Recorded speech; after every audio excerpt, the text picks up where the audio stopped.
Chapter 47. What? The purple-clothed man's face turned green.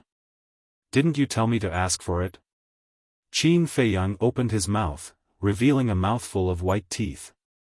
I did say that, but you can't ask for too much. The purple-clothed man felt wronged. You can refuse. I'm going to find Luo Qingzhu later anyway. Qin Feiyang smiled. What he meant was that if the purple-clothed man dared to refuse, he would instigate Luo Qingzhu to tell her father the truth. At that time, not only would the purple-clothed man lose his position as the pavilion master, but he would also be severely punished. The purple-clothed man's face turned gloomy. This youth was a trap. Qin Feiyang walked up and put his arm around the purple-clothed man's shoulder. Don't be like this. You and I both know that even if you give me 10 beast spirit pills, it won't be from your own pocket, right? The purple-clothed man's heart trembled. He didn't expect this kid to be a little fox. Can you do it or not? Say something. Qin Feiyang urged. The purple-clothed man gritted his teeth and nodded. Okay, but you have to promise me that if you have the chance, you will put in a good word for me in front of the young Mississippi. This is a small matter. Qin Feiyang readily agreed. Also, this is the first and last time. After all, the losses are too much and it's easy for the higher-ups to find out. The purple-clothed man said. Don't worry, I'm an easy person to satisfy. I won't ask you for a silver coin in the future. Qin Feiyang laughed. Easy to satisfy? I can't tell.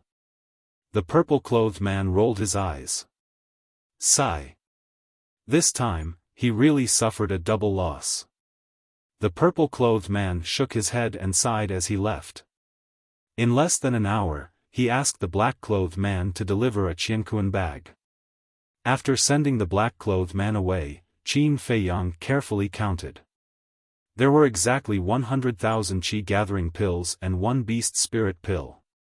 This time, he really made a big profit. However, he knew that this was all thanks to Luo Qingzhu. How can I thank them? After putting away the qianquan bag, Qin Feiyang lowered his head and pondered. A moment later, his eyes lit up. He found a brush, ink, and bamboo slips and concentrated on copying. He was copying a martial skill. Right now, he had nothing on him. He really couldn't take out any decent gifts. He only had the martial skills in his mind. Several hundred breaths later, with a wave of his hand, he finished writing the last word. There were a total of 2 martial skills. One was a support-type martial skill, Gale Steps. The other was a killing martial skill, Mystic Moon Palm. Qin Feiyang grabbed the bamboo slips and scanned them one by one. He said with a smile, these 2 martial skills are both perfect-grade martial skills. If I take them to auction, it will definitely cause a frenzy. They should like it. Auction? Suddenly, Qin Feiyang was taken aback. Yeah, why am I so stupid? I can just copy the martial skill and auction it off. Immediately, Qin Feiyang couldn't help getting excited. The importance of martial skills was obvious to all. Especially perfect-grade martial skills, even the big families of Black Bear City might not have them. Even if there was, at most, only one. However, in his mind, there were hundreds of perfect-grade martial skills. This was simply a huge treasure trove. He was sitting on a treasure trove, but he didn't know it at all. He was still racking his brains all day, thinking about how to earn gold coins. What a fool. He hurriedly found a bamboo slip, but just as he was about to copy it, he hesitated. Although in the imperial capital, perfect-grade martial skills were very common, and all the big families had them, one had to know that this was Yen County. If a large number of perfect-grade martial skills appeared, it might cause unnecessary trouble. It seemed that perfect-grade martial skills couldn't be easily used. Then he would copy a high-grade martial skill. However, what made Qin Feiyang vexed was that he couldn't find any high-grade martial skills in his memory. In the past, other than perfect-grade martial skills, he didn't care about the other grades of martial skills at all, so he didn't care about them. Who would have thought that he would still need them now? I seem to remember that once when I was bored, I saw a few high-grade martial skills. Think carefully. Qin Feiyang closed his eyes and thought hard. After thinking for a long time, he finally remembered a high-grade martial skill called Reckless Bull Fist. He picked up the brush and began to copy. Reckless Bull Fist, the fist wind was like the roar of a bull. It was known for its ferocity and was a high-grade martial skill. After copying, Qin Feiyang carefully checked it again. After confirming that there were no mistakes, he smiled and said, "I wonder how many gold coins a high-grade martial skill can be sold for in Black Bear City." Then, he put away the 3 bamboo slips, walked out of the room, closed the door, and went to the restaurant lobby. After asking the waiter about the location of the Jiang family, he left the restaurant and quickly went to the Jiang family. However, when he reached the Jiang family, he was told by the Jiang family servants that Luo Qingzhu and Zhao Shuang had already left. However, they hadn't left for long, so he could still catch up. He asked again, which city gate did the two of them leave from? The Jiang family servants told him that it was the West City Gate. Qin Feiyang rushed to the West City Gate without stopping. West City Gate. At this moment, there were 2 horses and 2 beautiful girls sitting on the backs of the horses, forming a beautiful scenery. The passers-by passing by here couldn't help but take a few more glances. There were even some young men who would go up to greet them. However, the 2 beautiful girls turned a blind eye to them. They were extremely cold. Their eyes passed through the city gate and looked at the crowded street, as if they were waiting for someone. A moment later, a trace of disappointment crept into the eyes of the 2 girls. Luo Qingzhu sighed and said, "Sister Shuang, he won't come. Let's go." Zhao Shuang said angrily, "This guy really doesn't know what's good for him." Wait. But at this moment, a loud shout came from the city. The 2 girls immediately beamed with joy. Qin Feiyang ran in front of the 2 girls as fast as lightning. Zhao Shuang pursed her red lips and said, "I thought you wouldn't come." Qin Feiyang smiled and said, "How is that possible? You 2 have helped me, so I definitely have to come to see you off." See you off? The 2 of them were stunned. Qin Feiyang took out the 2 bamboo slips and stuffed them into Zhao Shuang's hands. He smiled and said, "Thank you for helping me. I don't have anything valuable, so I prepared a little gift. I hope you don't mind."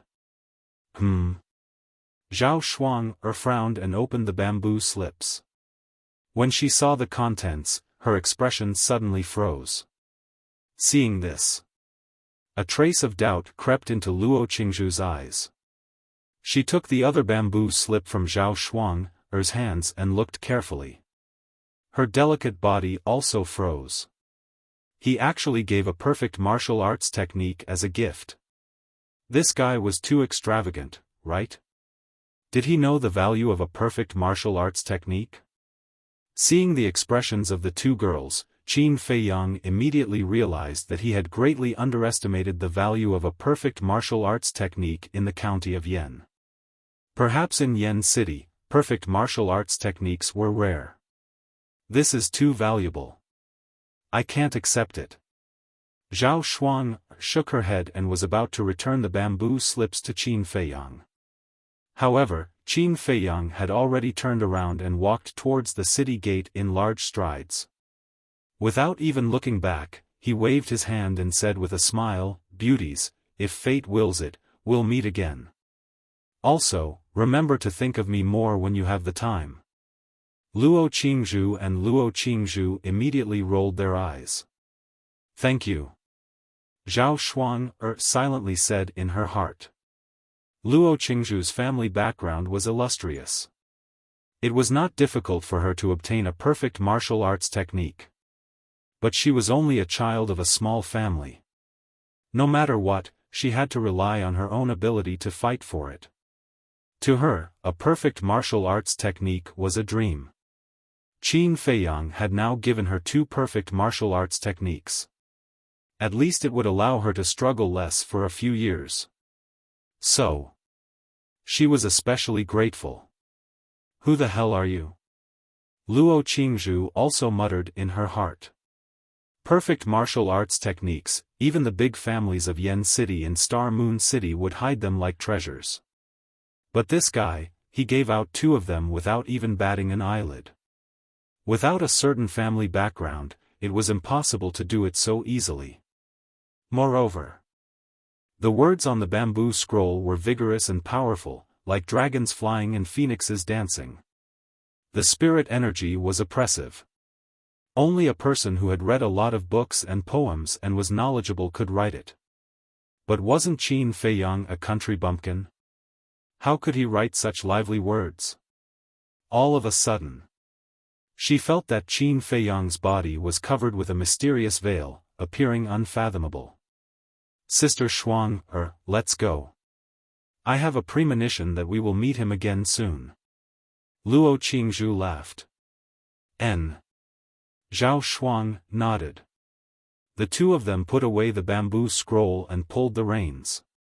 The 2 horses neighed and brought them away. At the same time, Qin Feiyang rushed to the treasure pavilion.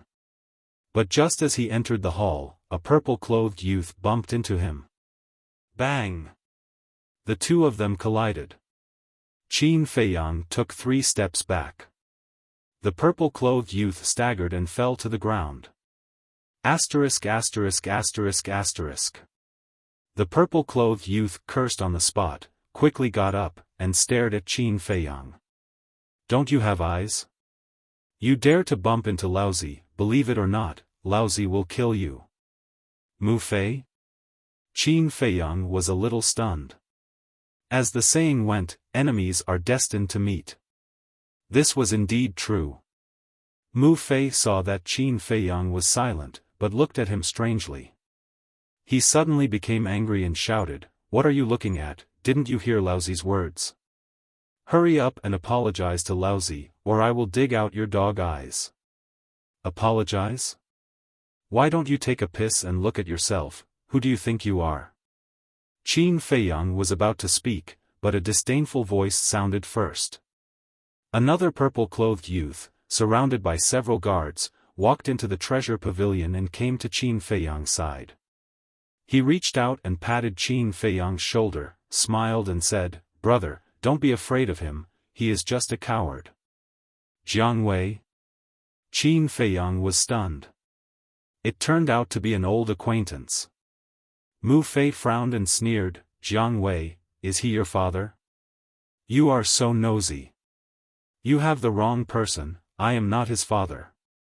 Qin Feiyang shook his head very seriously. Puff, the onlookers inside and outside burst into laughter. Was it necessary to be so insulting? However, Jiang Wei's face turned completely red. "Young master, this person is too insensible. You helped him with good intentions, but he insulted you like this. Just directly cripple him." "Young master, it was this person who came to find Mississippi," several servants next to him whispered and instigated, all with unkind eyes. Jiang Wei raised his eyebrows, looked up and down at Qin Feiyang for a moment, and suddenly said, "I was wondering why you looked so familiar. It turned out that night in the jungle, you were standing beside my cousin. Tell me honestly, are you my cousin's friend?" Qin Feiyang nodded. "Then we are also on the same side." Jiang Wei smiled very brightly, turned around and took a few steps back. Once again looking at Qin Feiyang, he instantly turned hostile, waved his hand and shouted, "What are you waiting for?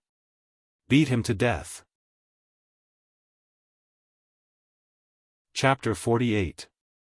Qin Feiyang glanced at the few servants and the smile on his face suddenly disappeared. Bang! He struck out with his palm and his true energy was like a dragon.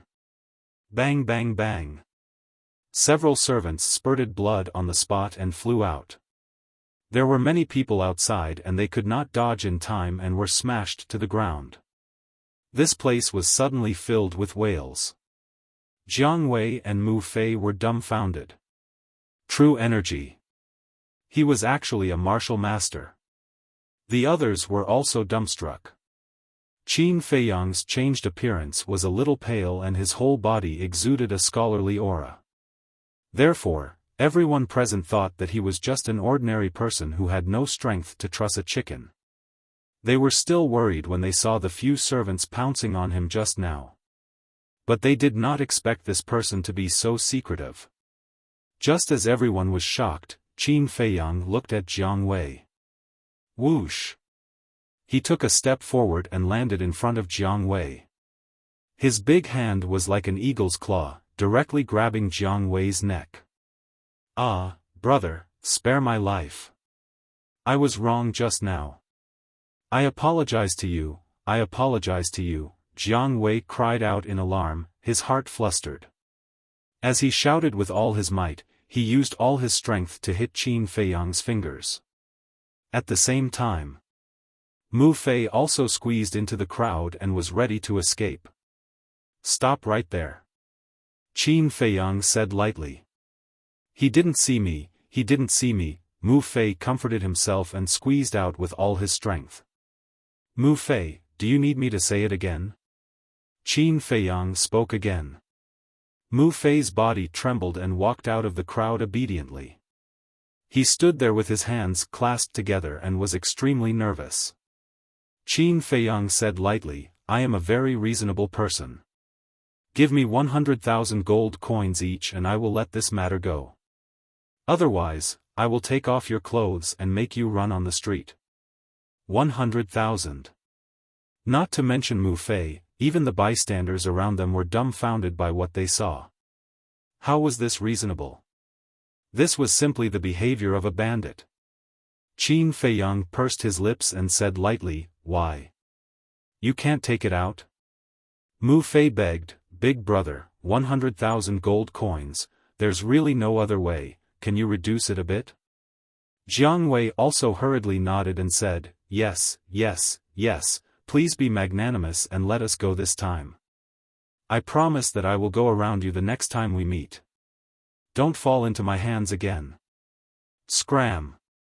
As soon as Qin Feiyang loosened his grip, Jiang Wei immediately collapsed to the ground.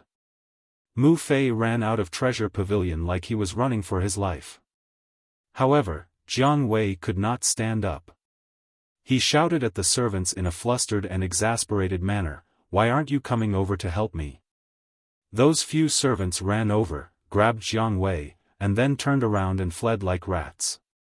Young man, you were right to let them go. That's right. One of them is the young master of the Mu clan, while the other is the young master of the Jiang clan. Even if you're a martial master, you can't afford to offend them. You'd better leave quickly. The two of them are famous for being vengeful. They'll definitely bring people to find trouble with you later. The surrounding crowd advised. Thank you for your concern. Qin Feiyang cupped his hands and thanked them. He looked at a staff member next to him and said, take me to see the pavilion master. See the pavilion master?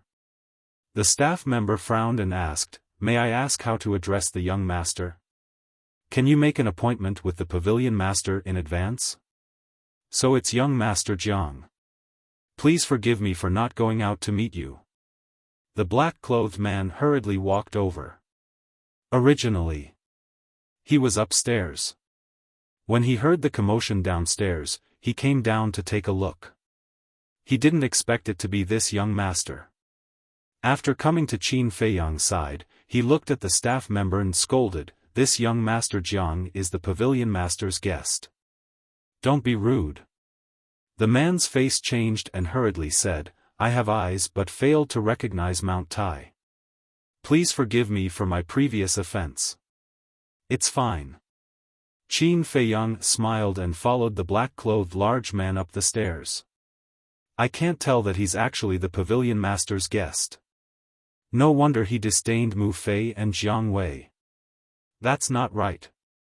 Is there anyone surnamed Jiang in our Black Bear City? Everyone was puzzled.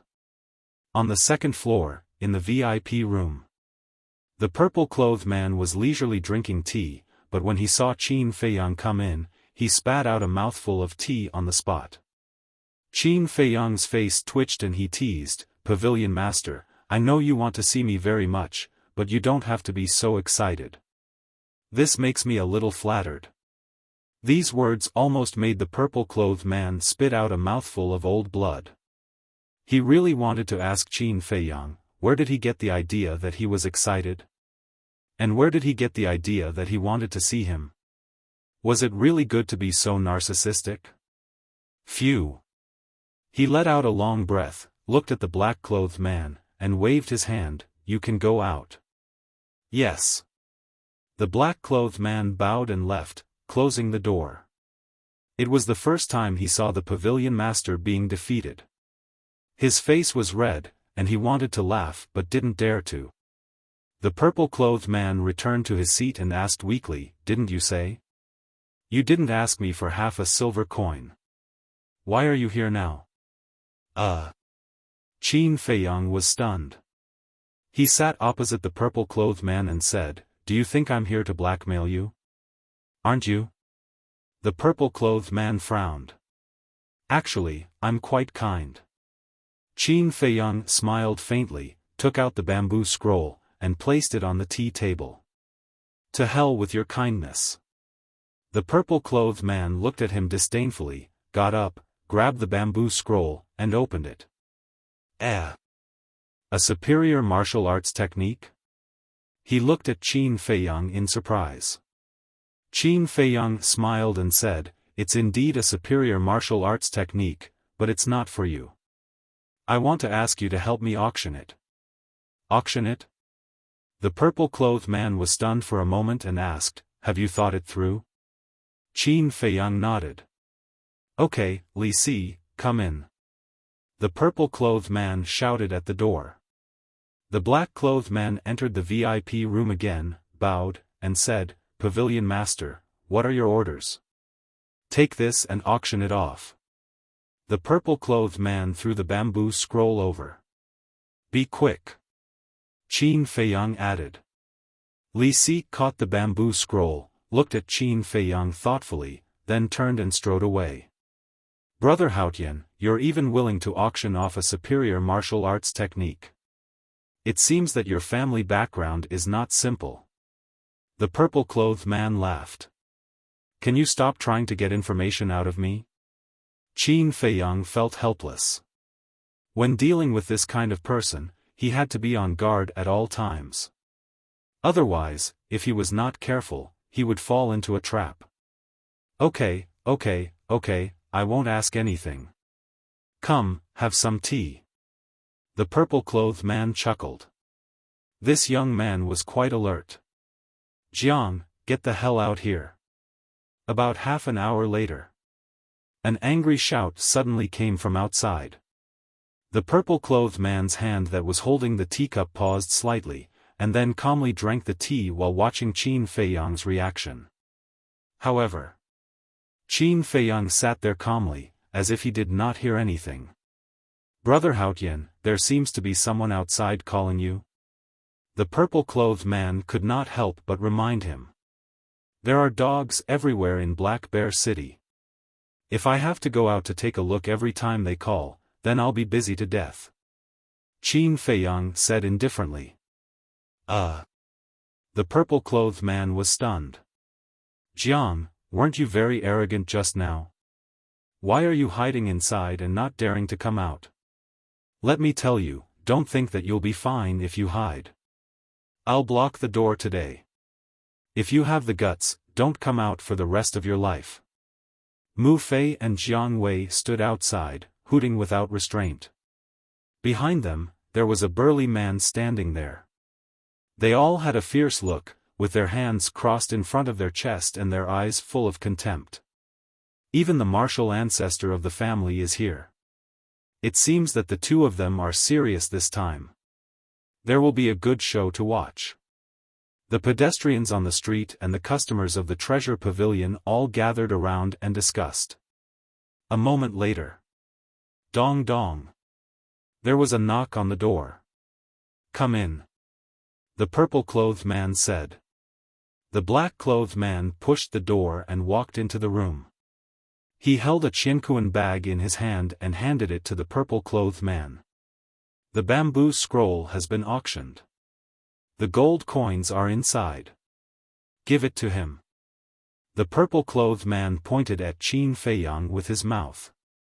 The black-clothed man walked in front of Qin Feiyang and smiled. "Young Master Jiang, here are 100,000 gold coins. Please check it." "So much?" Qin Feiyang was shocked. The black-clothed man said, "The total price was 110,000 gold coins. But we have to take a commission 110,000 gold coins. You only take 10,000 gold coins as commission. That's too much." Qin Feiyang could not help but feel the pain. Actually, he knew about the commission system of the treasure pavilion. They took 1/10 of the total price. That was to say, 100,000 gold coins meant 10,000 commission. Originally, 110,000 gold coins meant 11,000 commission. The treasure pavilion had already given him a discount and took 1,000 less.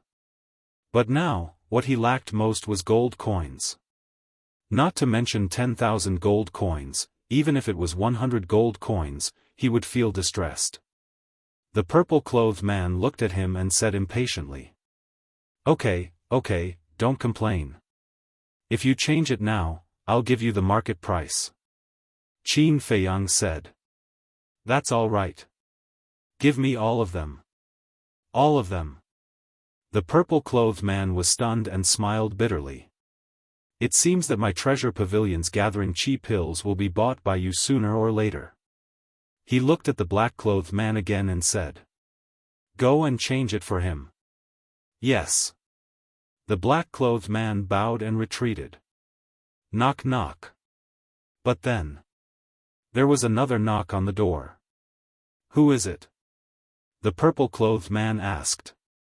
The door was pushed open.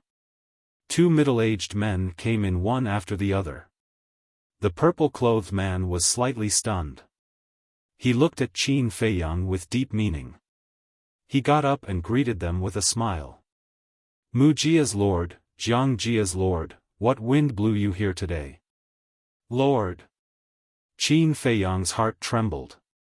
The purple-clothed man reminded him that the two men in front of him are the lord of Jiangjia and the lord of Mujia. Jiangjia's lord smiled. "Brother Pei, this time we came here shamelessly because we want to ask you for a favor." Mujia's lord looked at Qin Feiyang and whispered. "Brother Pei, is it convenient to talk now?" The purple-clothed man said. "Of course it's convenient. Brother Haotian is not an outsider."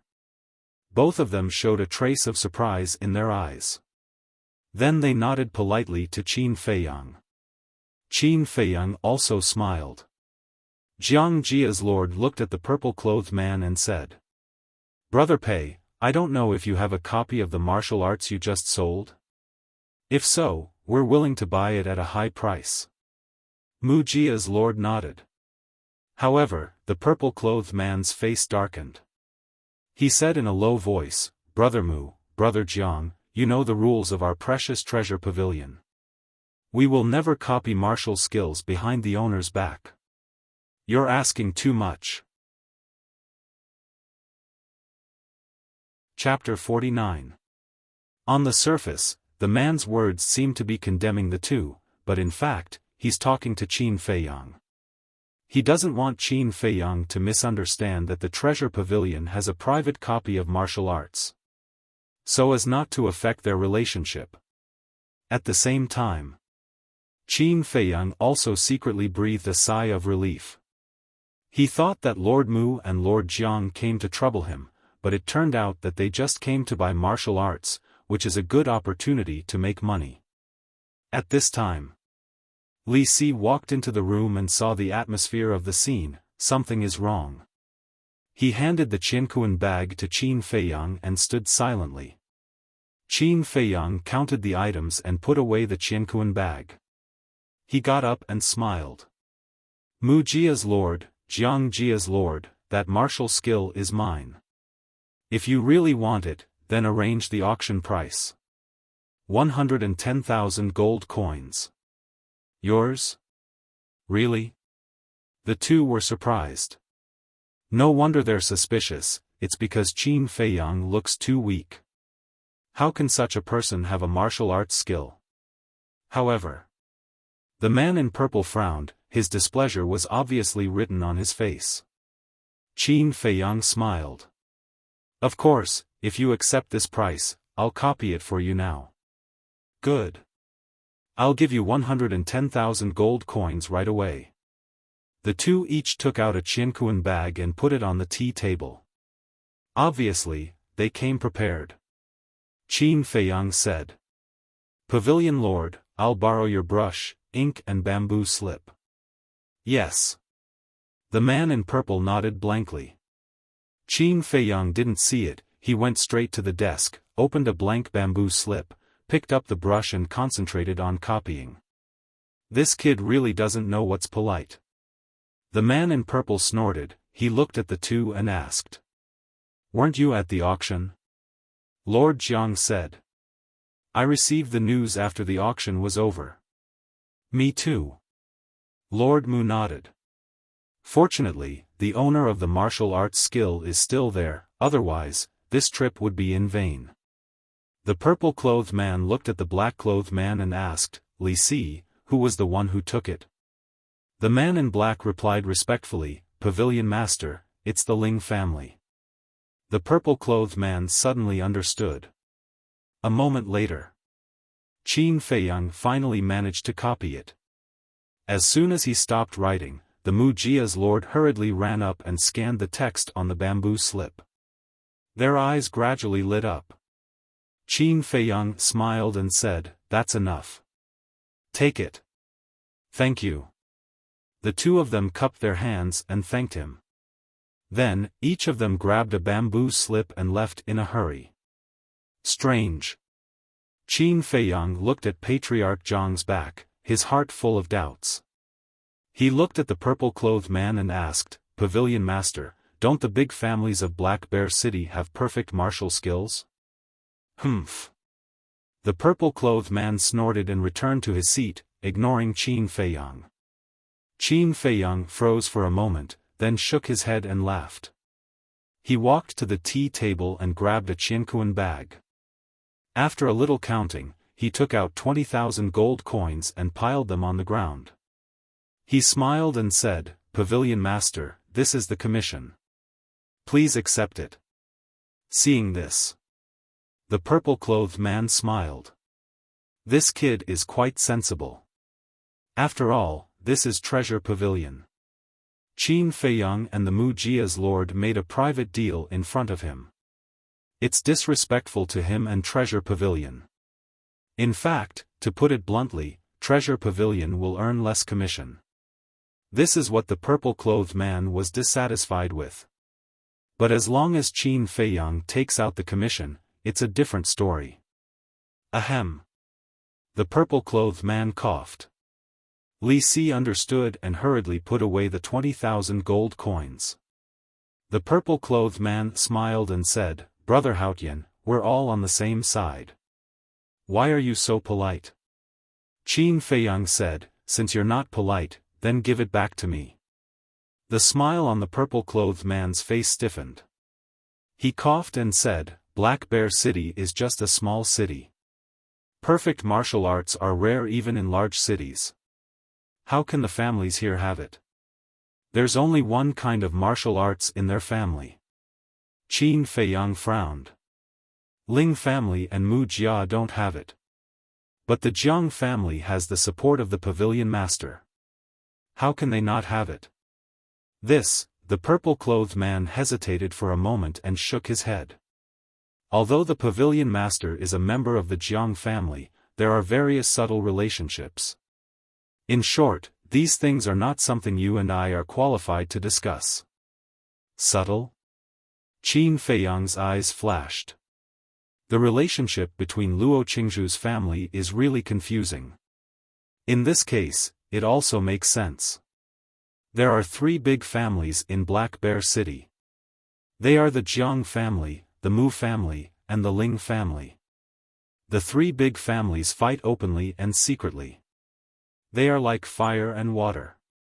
But because their strength is not much different, they can't suppress the other two and take the lead. This time, the Ling family got the bull fist and mastered two kinds of superior martial arts. Their overall strength will undoubtedly double. The Jiang family and the Mu family naturally can't sit still and hurried to the treasure pavilion to buy the bull fist. This way, they won't be pulled apart by the Ling family. Thinking this through, Qin Feiyang was filled with emotions. He never thought that the martial arts that he looked down on before could change the situation of Black Bear City. It can be seen how big the gap between the Yan County and the capital is. He didn't continue to stay. Qin Feiyang said goodbye and walked out of the VIP room and went to the first floor. This trip was very worth it. First of all, he made a lot of money. In addition to the hundreds of thousands of qi gathering pills, he also had an extra 200,000 gold coins. Secondly, he learned that the value of the martial arts was far beyond his initial estimate. He thought that the superior martial arts would at most be sold for tens of thousands of gold coins. The result was that it was sold for 110,000 gold coins. If it was a perfect martial arts, wouldn't it be sold for millions, or even more? Mountains and rivers, there is no road, but there is a light at the end of the tunnel. Now he no longer has to worry about the gold coins.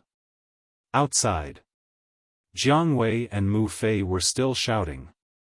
The Jiang family head and the Mu family head also didn't leave.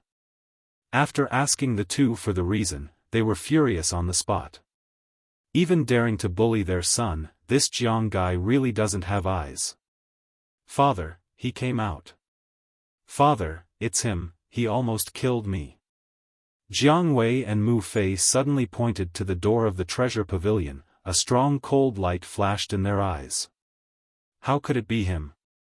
The Jiang family head and Mu Fei looked and their eyes suddenly widened. Just now in the VIP room, the man in purple only said Brother Haotian and didn't mention Qin Feiyang's surname. Li Si also didn't. Jiang Wei and Mu Fei only knew that the person who bullied them was surnamed Jiang. Therefore, it wasn't until now that the Mu family head and Mu Fei knew that this Jiang guy was the one who sold them the martial arts. Father, you must teach him a good lesson. Yes, this kind of person, if you don't give him a taste of bitterness, he won't know his own weight. Jiang Wei and Mu Fei didn't notice the abnormality in their father's expression at all. They proudly looked at Qin Feiyang, as if to say, "Boy, you're so arrogant, now you're dead." Qin Feiyang walked out of the treasure pavilion and stood on top of the steps. He looked at the two patriarchs and frowned. Two patriarchs, what do you mean by this? Jiang family head asked. May I ask little brother's name? Jiang Haotian. Qin Feiyang said. It's really the same person. Mu family head and Jiang family head looked at each other, their faces were a bit embarrassed. Mu family head said. Little brother, may I ask, how did you and my son get into a conflict? I just accidentally bumped into Mu Fei and he broke out and scolded me. He also threatened to kill me. As for Jiang Wei, he came with a group of servants. When he heard that I was Luo Qingzhu's friend, he ordered the servants to beat me to death. Two lords, I just want to ask, in broad daylight, they are so arrogant. Is there any law in Black Bear City? Qin Feiyang looked at the two lords, his tone aggressive. Jiang Wei angrily said. Fart, obviously, you said you're my father, so I ordered the servants to beat you. Jiang family head's eyes were cold. Jiang family head, I didn't say that, it was Mu Fei who said it. At that time, I denied it. If you don't believe me, you can ask everyone. Qin Feiyang pointed to the crowd around him. Seeing his self-righteous look, the people around him tried to stifle a smile on their faces. Jiang family head flew into a rage. The spearhead suddenly pointed at Mujia's lord. He shouted. This is your good son? If you really don't have the ability, just tell me, I'll help you teach him. Mujia's lord sneered. Jiang old dog, your son is not a good thing. What qualifications do you have to talk about me? Old thief Mu, say it again. What can you do if I say it? Okay, you have guts. In a month's big hunting game, I'll make your Mujia look good. Don't be complacent, it's still unknown who will look good. Mu Fei, come back with me. Jiang Wei, come home with me. The two lords quarreled, yelled at Jiang Wei and Mu Fei, then turned and left angrily. Jiang Wei and Mu Fei stood there stupidly. What's going on? Aren't they looking for Jiang Haotian to settle accounts? How come these two old guys are quarreling first? Not only did they quarrel, but they also left? What are you still doing? Believe it or not, I'll kill you on the street. The two lords glared at Jiang Wei and Mu Fei. The two didn't dare to stay any longer, they hurriedly followed. The two martial ancestor realm experts they brought with them didn't dare to have any objections, they quickly turned and chased after them. Qin Feiyang was stunned. The crowd around them also didn't recover for a long time. That's it? They clearly said that they would teach Jiang Haotian a lesson. They were all waiting to watch a good show, but the result was nothing. Isn't this too funny? Everyone looked at Qin Feiyang. In a few words, he diverted the fire of war, making the two lords fight each other, but he, the source of the disaster, was completely ignored. How can this kid's head be so smart? Jiang Haotian? Chapter 50. Facing everyone's praises, Qin Feiyang didn't feel complacent at all. Because he knew very well that the Mu clan's patriarch and Jiang clan's patriarch had nothing to do with him. The two clans had been fighting openly and secretly for many years, and their grudges were deep. Today's incident was just a fuse that let the two clans' patriarchs find a way to vent their hatred and anger. So, this had nothing to do with whether he was smart or not. After asking around about the location of the pill hall, he left in big strides. Although he didn't lack gold coins now, he still wanted to test whether his mental strength was qualified or not. After all, auctioning martial skills wasn't a long-term plan. Alchemy was the real way out. The pill hall was located in the East City district, covering an area of about 1,000 feet. There were many halls, and it was extraordinary. The pill hall here also had a stone staircase. Actually, the purpose of the stone staircase was to stop mortals. After all, in a small city like Black Bear City, most of the people were mortals. If they all went to participate in the test, wouldn't the pill hall be busy? So, the pill hall thought of a way to use 999 stone staircases as the first test to let the mortals know how difficult it was and retreat. If someone really climbed to the top with a mortal body, then even if he didn't have the talent for alchemy, he was still a cultivation genius worth cultivating. It was summer. On the long stone staircase, there were many people climbing. They were all mortals with dreams. As long as they reached the top, they could be reborn and soar to the sky. Unfortunately, the reality was cruel. Many people were already tired before they reached the middle of the mountain. Only a martial artist would have hope. Qin Feiyang walked as if he was flying, passing one person after another. Under countless envious gazes, he quickly reached the top. There was an old man in white sitting cross-legged at the top. Sensing someone coming up, he opened his eyes and looked at Qin Feiyang for a while. He asked, "You are Jiang Haotian?" "Yes, I am." Qin Feiyang nodded. The old man in white said, "Young man, you are very good. But here, you have to lower your status. Because if you want to become an alchemist, it's not enough to have brains. I understand. Qin Feiyang cupped his hands and said. Come with me. The white-robed old man stood up and pushed open the door of the main hall. He called out to Qin Feiyang and strode in. Outside the palace was a dazzling sight. However, the decorations inside the palace were very simple. Other than a few chairs, there was only an altar. There was a crystal placed on the stage. It was about the size of a palm and had distinct edges. Sunlight shone down from the transparent tiles on the ceiling, giving it a glaring luster. The old man in white stood beside the altar and looked at Qin Feiyang. Place your hand on the crystal stone. Don't use your true qi, and don't use too much strength. Just close your eyes and meditate. The crystal stone will automatically absorb your spiritual power. All right. Qin Feiyang nodded and pressed his hand on the crystal. A cold feeling immediately came from his palm. Immediately after, he closed his eyes, his heart as still as water, and entered the state of meditation. Gradually, the crystal emitted rays of light. But this was very common. Even if a mortal pressed their hand on it, the crystal would glow. That was because everyone had spiritual power.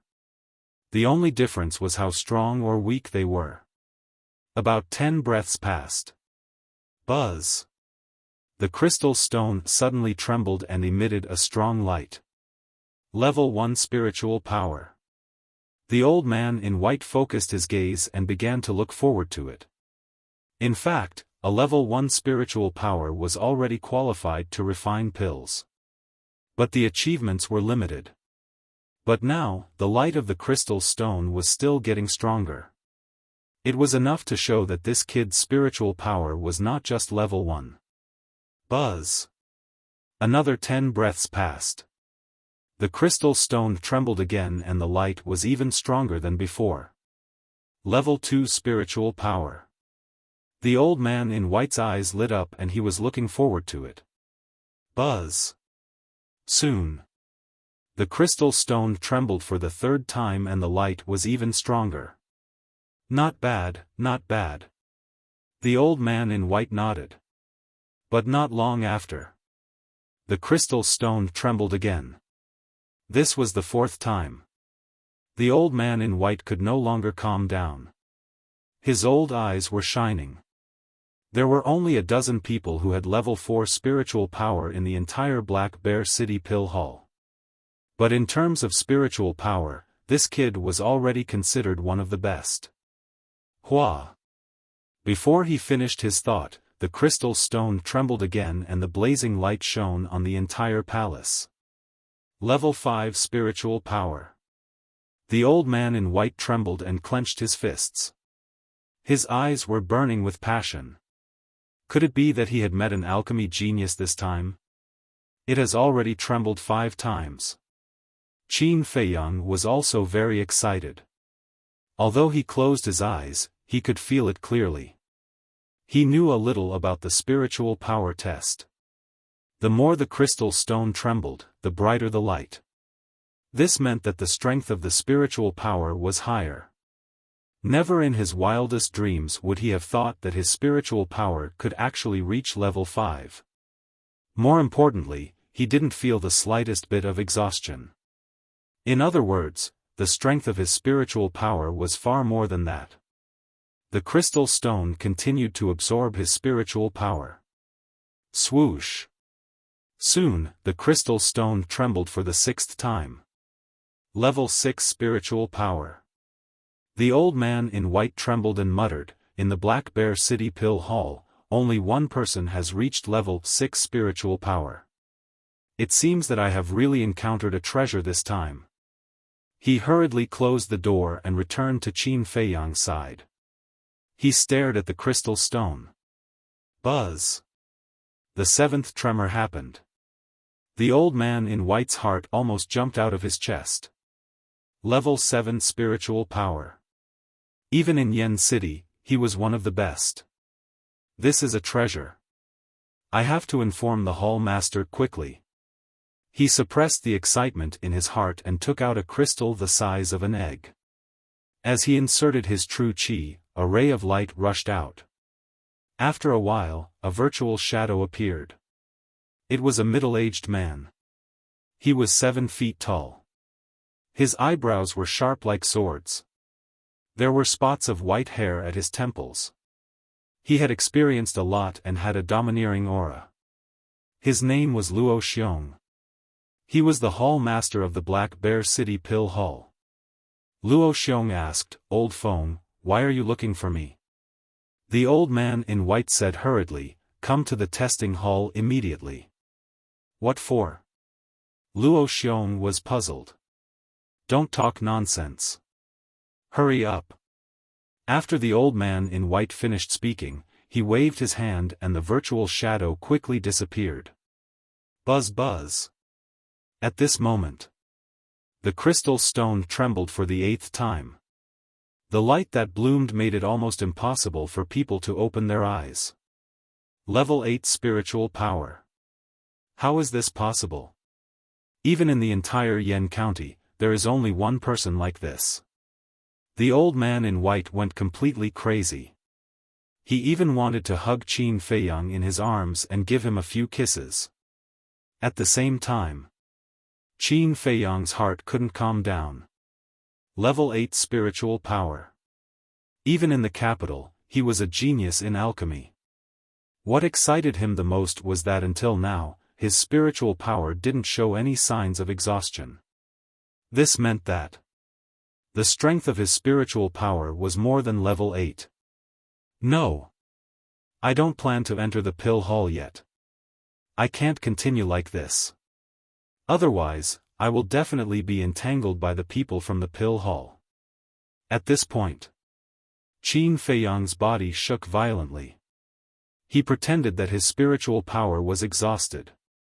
He retracted his hand and held his head. He looked dispirited. However, just as he retracted his hand, the crystal stone trembled again. Damn! Qin Feiyang cursed in his heart. Was there anyone who teased him like this? He had already retracted his hand. He actually did it again. He couldn't even keep a low profile. He looked at the old man in white. As expected, the expression of the old man in white was extremely exaggerated. His 2 eyeballs almost popped out. This kid actually had level 9 spiritual power. Unbelievable. It was really unbelievable. Let's take this chance to retreat. Qin Feiyang turned around quietly and sneaked towards the door. Stop. But at this moment, the old man in white suddenly roared.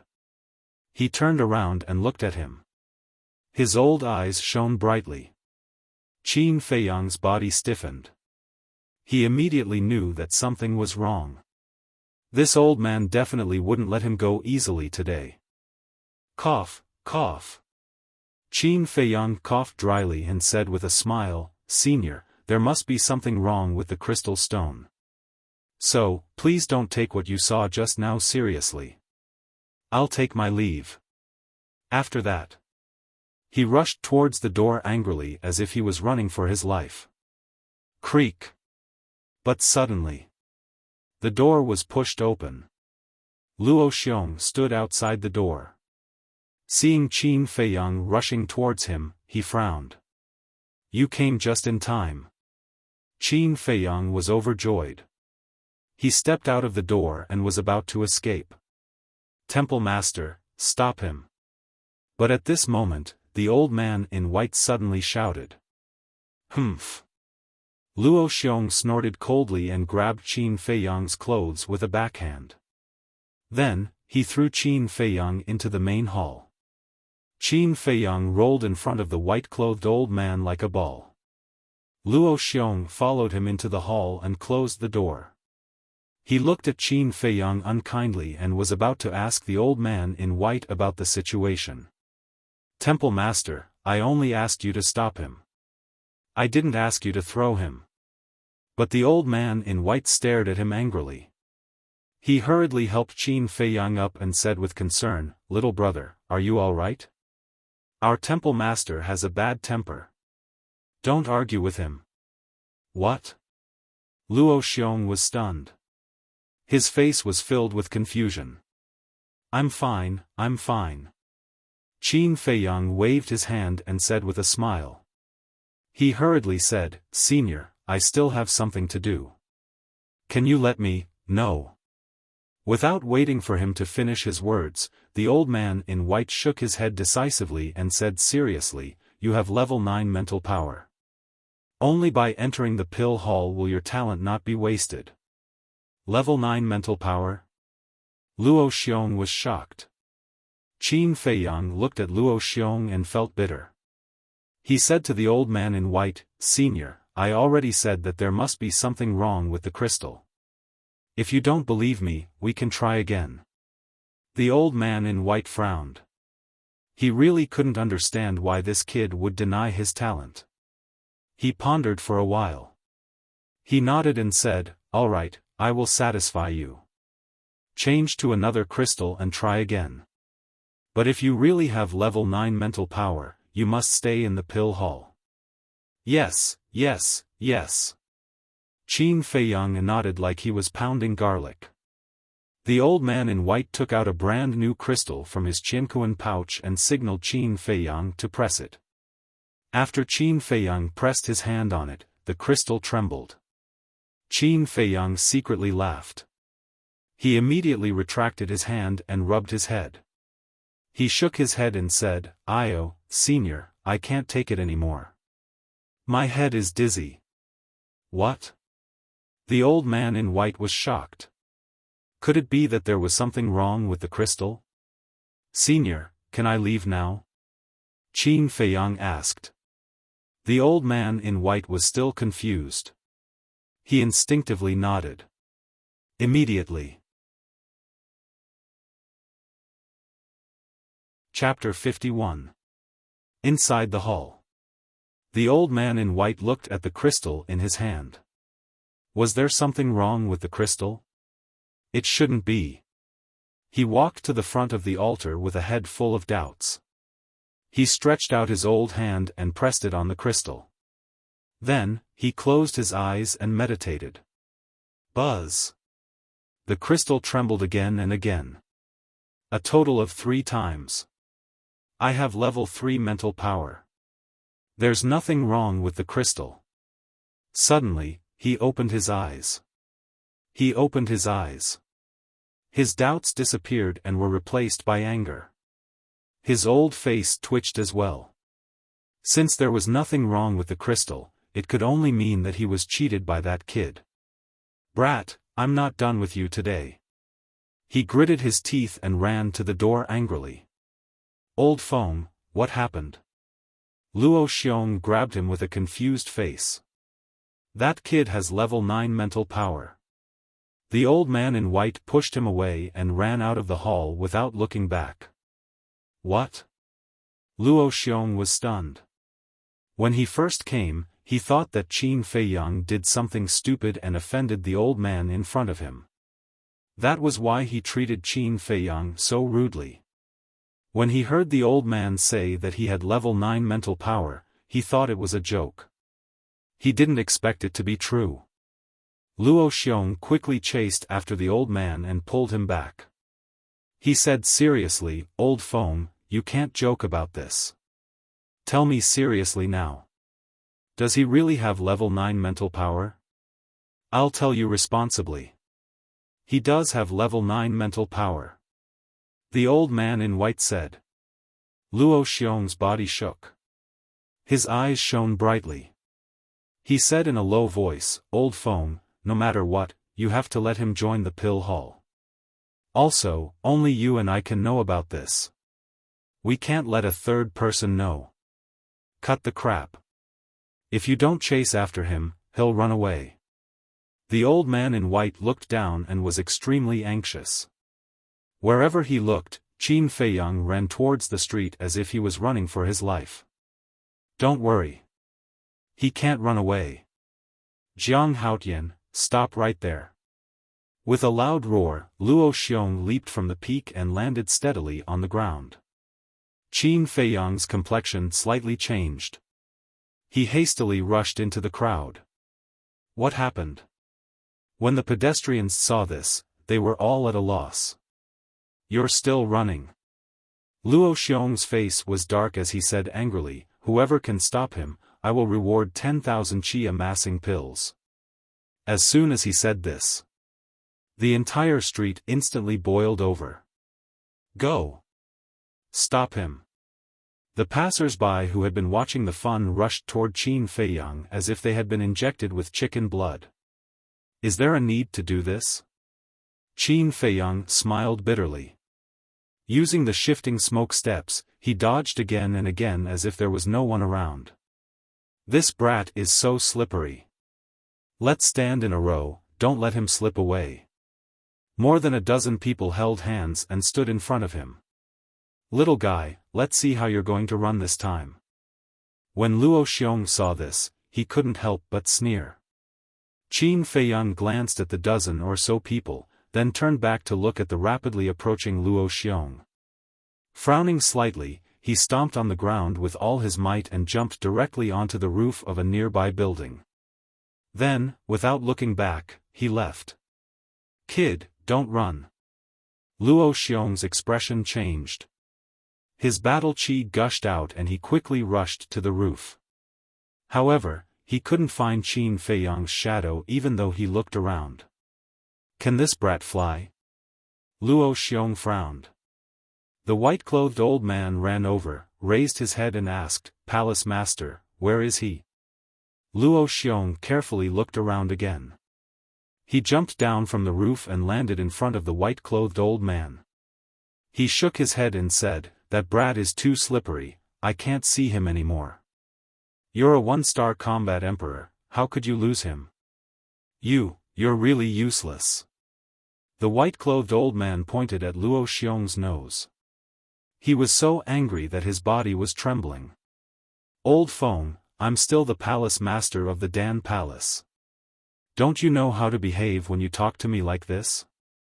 Luo Xiong's eyes were filled with displeasure and embarrassment. I don't care. If I can't find him today, I won't let you off. After the white-clothed old man finished speaking, he entered a small alley and started searching alone. Sigh, my head hurts.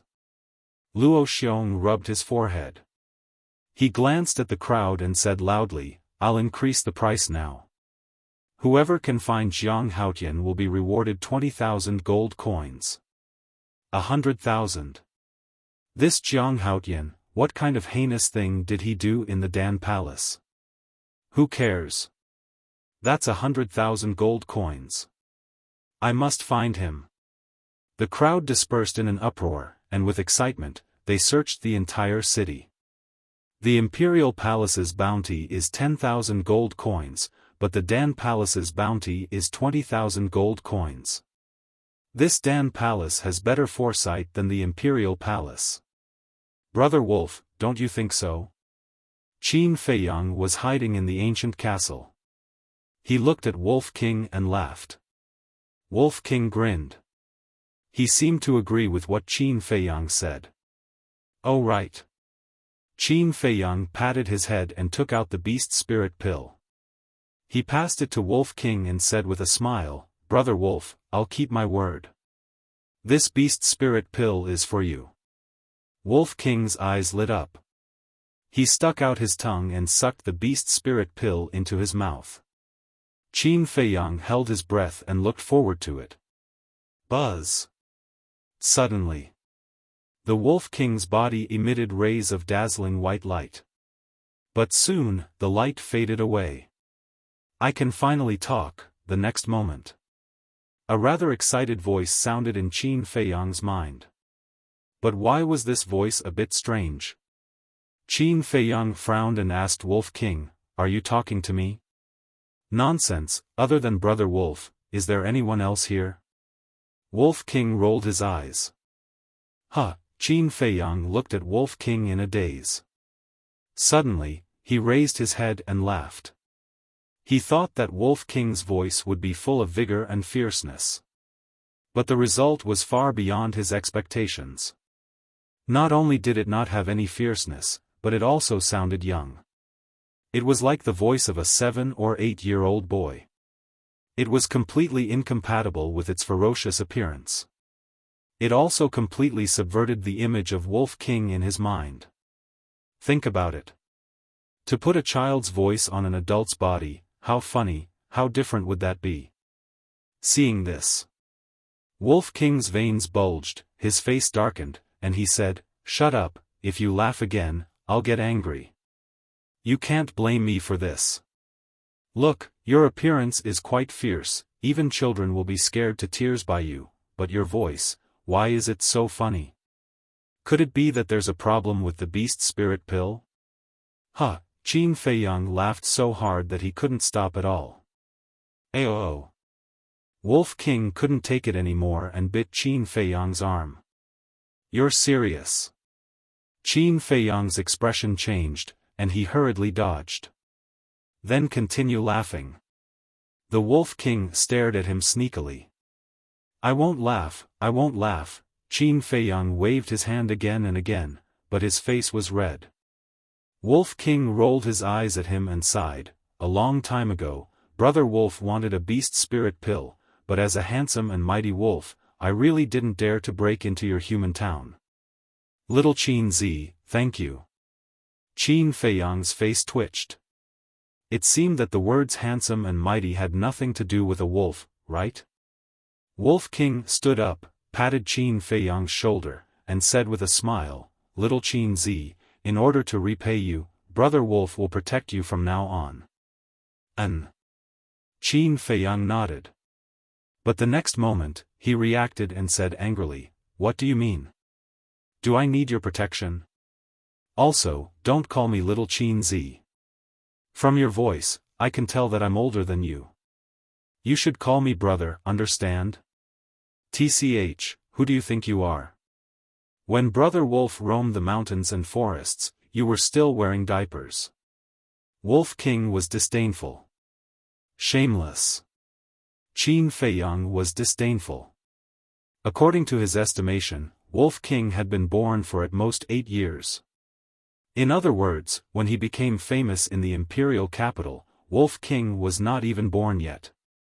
Ow! The Wolf King didn't say anything and took another bite. Ouch, ouch, ouch. Ow. Wolf cub, let go. Ow. If you don't let go, Brother Wolf will beat you. Ow. I'm warning you, don't go too far. Ow. Damn it, you white-eyed wolf. If a tiger doesn't show its power, do you think I'm a sick cat?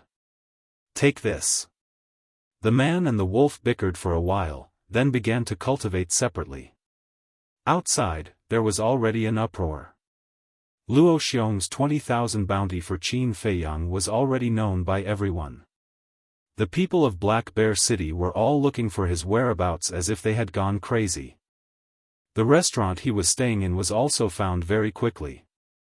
After the white-clothed old man heard the news, he had been waiting there, waiting for him. That afternoon, Luo Xiong increased the bounty again, 30,000. The next day, he increased the bounty again, 40,000. In the end, Luo Xiong put a bounty of 100,000 gold coins. This time, even the 3 big families were alarmed. Mu Fei and Jiang Wei even personally led the martial ancestor experts in their families to search for him. They thought that Qin Feiyang had offended the Pill Palace, which was why Luo Xiong put a bounty on him. Therefore, this was a good opportunity for revenge. However, after a month, no one found any trace of Qin Feiyang. It was as if he had disappeared from the face of the earth. In the ancient castle, Qin Feiyang's fingers paused. At the same time, suddenly, a beam of dazzling light shot out from the book. After a month of painstaking copying and consuming a total of 8,000 qi gathering pills, Qin Feiyang finally copied the 3rd stroke. His cultivation realm also increased to a 4-star martial master. He retracted his arm. Looking at the word "return" on the iron book, his eyes were full of expectation. There were 3 strokes left. After he copied it, he would be able to truly master the return formula, giving him a taste of his own medicine. When he thought of the terrifying power of the return formula, he couldn't help but be excited. Phew! After letting out a long breath, he closed the iron book, lowered his head, and frowned slightly. If he remembered correctly, when he was outside the treasure pavilion, Patriarch Jiang and Patriarch Mu mentioned the 4 words "big hunting competition."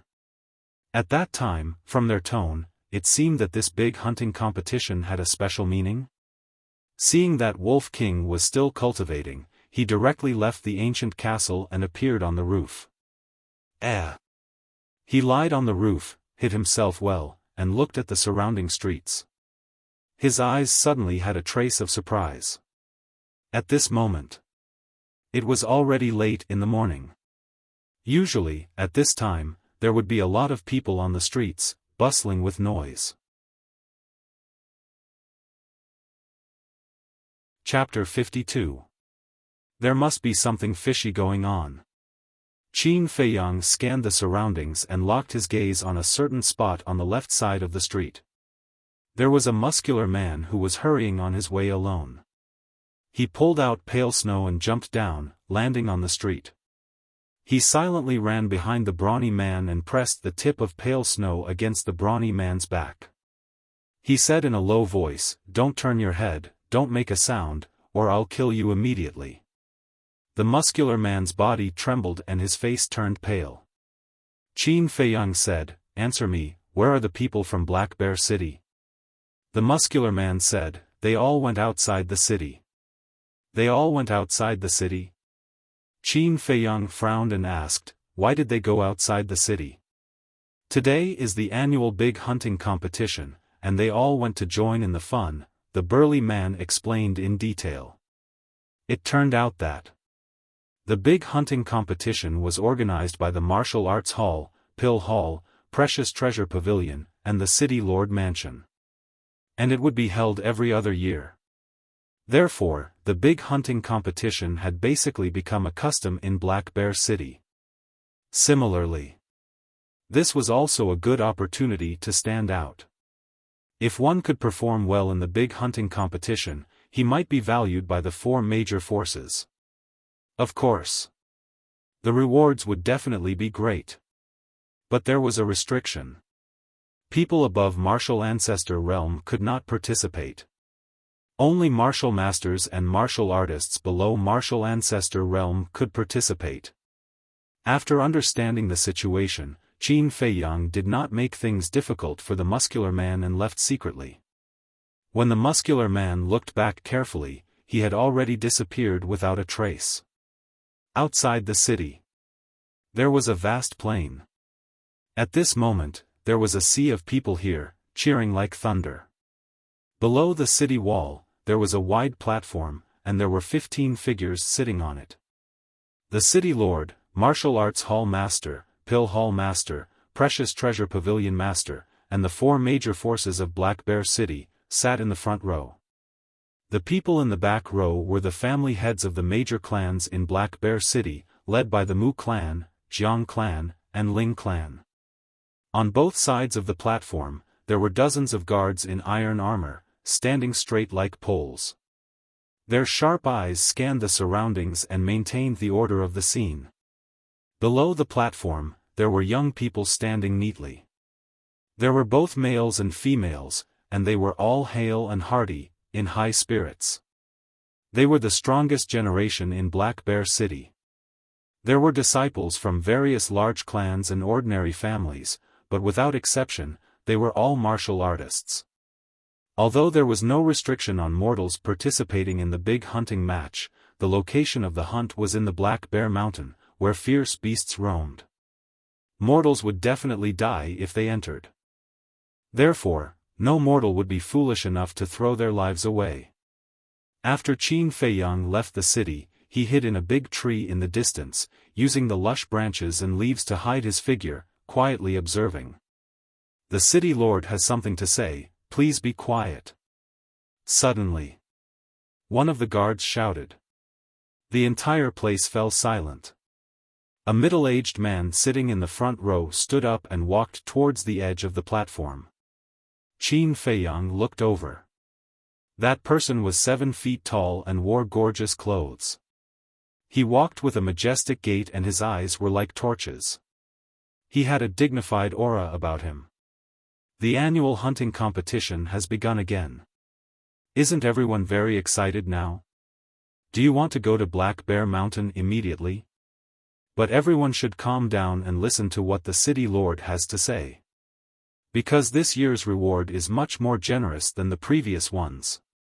After the discussion between the city lord, the martial arts hall master, the pill hall master, and the precious treasure pavilion master, the first place of this year's competition will be rewarded with 1 million gold coins.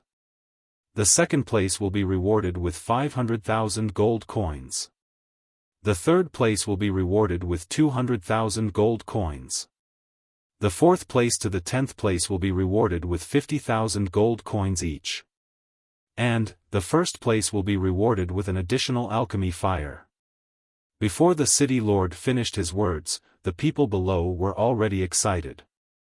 Even Qin Feiyang's heart was burning with excitement. Alchemy fire. 1 million gold coins. What did he lack the most now? Without a doubt, it was gold coins and alchemy fire. Although he had 200,000 gold coins in savings now, there were still many places where he would need gold coins in the future. The most expensive one was the return formula. If it increased by 4 times, the fourth stroke would require 32,000 chi gathering pills, not to mention the fifth and sixth strokes. All of these required money. 200,000 gold coins was far from enough. As for alchemy fire, it was one of the necessary conditions for refining elixirs. But every alchemy fire was very precious. Even the most ordinary alchemy fire was very useful. However, alchemy fire was basically controlled by the pill hall. If one didn't join the pill hall, it would be harder than reaching the heavens to get one. And, every alchemy fire that appeared would cause a crazy fight among the strong. With his current strength, how could he win against those people? So, he had to participate in this hunting competition. He had to get his hands on the alchemy fire. After the city lord finished speaking, he returned to his seat and discussed with the 3 giants beside him in a low voice. The city lord has already announced the rewards. Now I will ask again, who else wants to participate in the hunting competition? If there is, please come and register quickly. The guard who spoke first faced the crowd and said loudly, "I want to participate." Qin Feiyang shouted without hesitation, then jumped down from the big tree and ran straight to the high platform. It's Jiang Haotian. He is still in Black Bear City. Everyone's eyes fell on Qin Feiyang in an instant. He is worth 100,000 gold coins, everyone quickly surround him, don't let him run away again. In the crowd, someone shouted loudly. Thousands of people suddenly seemed to have taken stimulants and surrounded Qin Feiyang. Damn it! Seeing such a situation, Qin Feiyang couldn't help but swear on the spot. He quickly turned around and ran away. Although alchemy fire and gold coins were important, these people were even more terrifying. Once he was surrounded, it was very likely that he would be chopped into pieces. Everyone stop. But at this moment, a majestic voice sounded. Luo Xiong stood up and released his aura, covering the whole place. Anyone who was shrouded by this aura felt as if they had fallen into a 10,000-year-old ice cellar. Their whole body was cold and they instinctively stopped. Qin Feiyang looked back at Luo Xiong, thought carefully, then turned and walked towards the high platform. The crowd automatically separated. Those pairs of fanatical eyes made him feel very uncomfortable.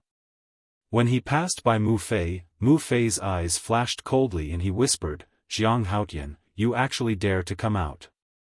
When we go to Black Bear Mountain, I will be the first to cripple you." Qin Feiyang ignored him.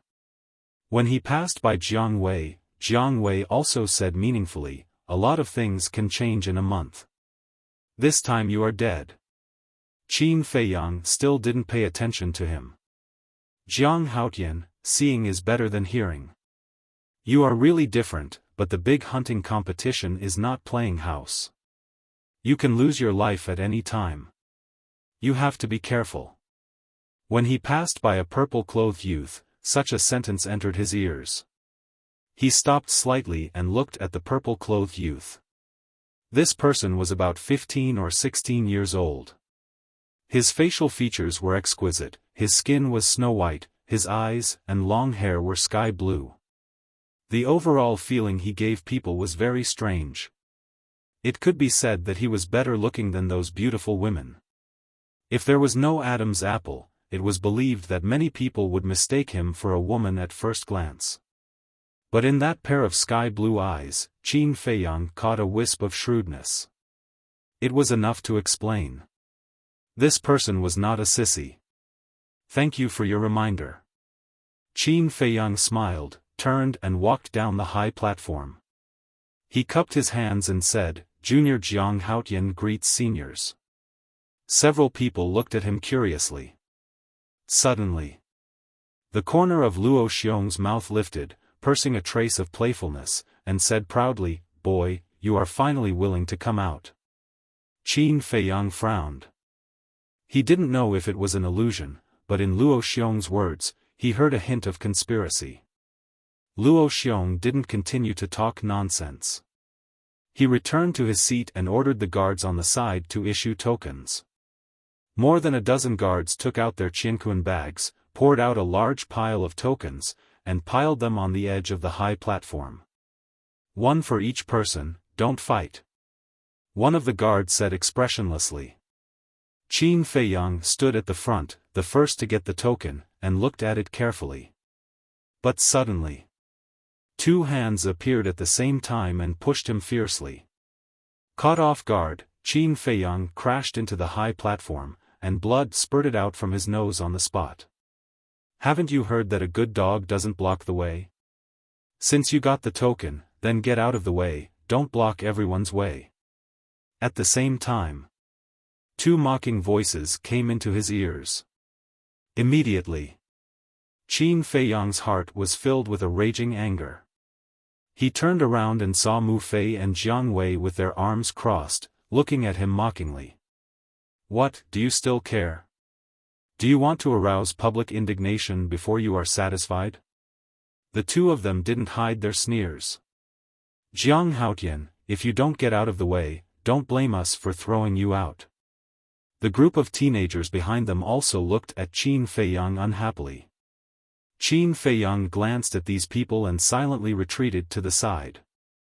However, in the depths of his eyes, there was a trace of cold light.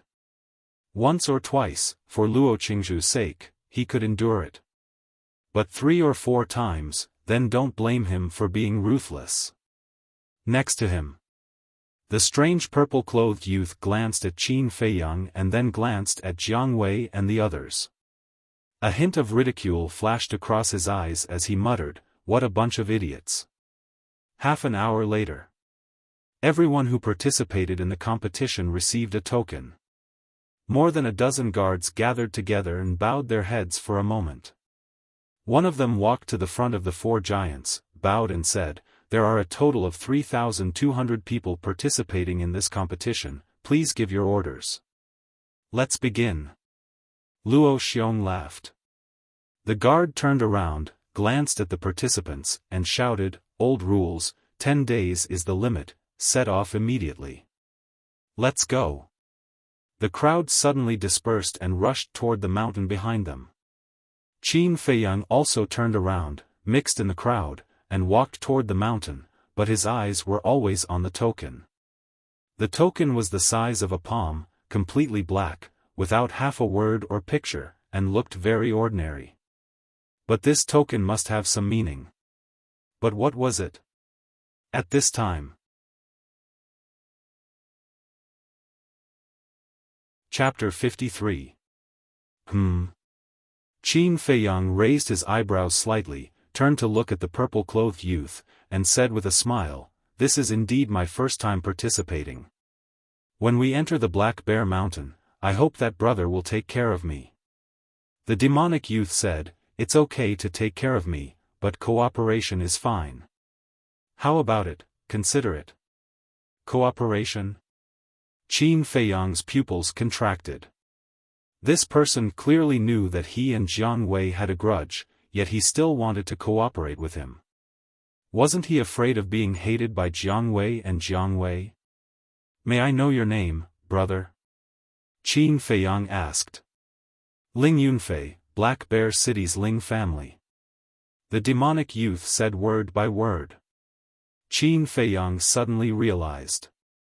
So it was the Ling family. No wonder he was not afraid of offending Jiang Wei and Jiang Wei. But what made him curious was that when this person said the words Black Bear City, why did he sound like he was gnashing his teeth? At this time, a group of people ran past the two of them, led by a young man of about 20 years old. Seeing Ling Yunfei and Qin Feiyang walking together, he raised his eyebrows slightly and shouted, "Ling Yunfei, hurry up and follow." But there was a trace of disgust in his eyes. Qin Feiyang clearly caught it and became more and more curious. Without thinking, he knew that these people must be Ling Yunfei's clansmen. Ling Yunfei looked at Qin Feiyang, and then looked at the clansman not far away, with a trace of struggle in his eyes. "What are you doing? Hurry up and leave." The two youths shouted impatiently. Ling Yunfei's body trembled slightly. He looked at the clansmen's faces one by one, and could only see contempt and disdain. In the end, he gritted his teeth, looked at the young man in the lead, and shook his head. "Ling Sheng, I don't plan to go with you. You can go first." Ling Sheng raised his eyebrows and looked at Qin Feiyang thoughtfully. "Up to you." Ling Sheng left these words indifferently before leading his clansmen away. This trash really doesn't know how to appreciate favors. Does he think that by being together with Jiang Haotian, he can find a chance to stand out? Naive. Just wait, Jiang Wei and Mu Fei won't let Jiang Haotian go. The closer you get to him, the faster you'll die. Who cares? Without him holding us back, our chances of winning will be higher. That's right. We've finally gotten rid of this burden. We should be happy. Huh, the undisguised mocking laughter entered Qin Feiyang's ears. He frowned and turned to look at Ling Yunfei. He saw Ling Yunfei clenching his fists and staring at his clansmen who were gradually disappearing into the distance. His sky-blue eyes were filled with endless fury. Looks like he's also a person with a story. Qin Feiyang inwardly cursed.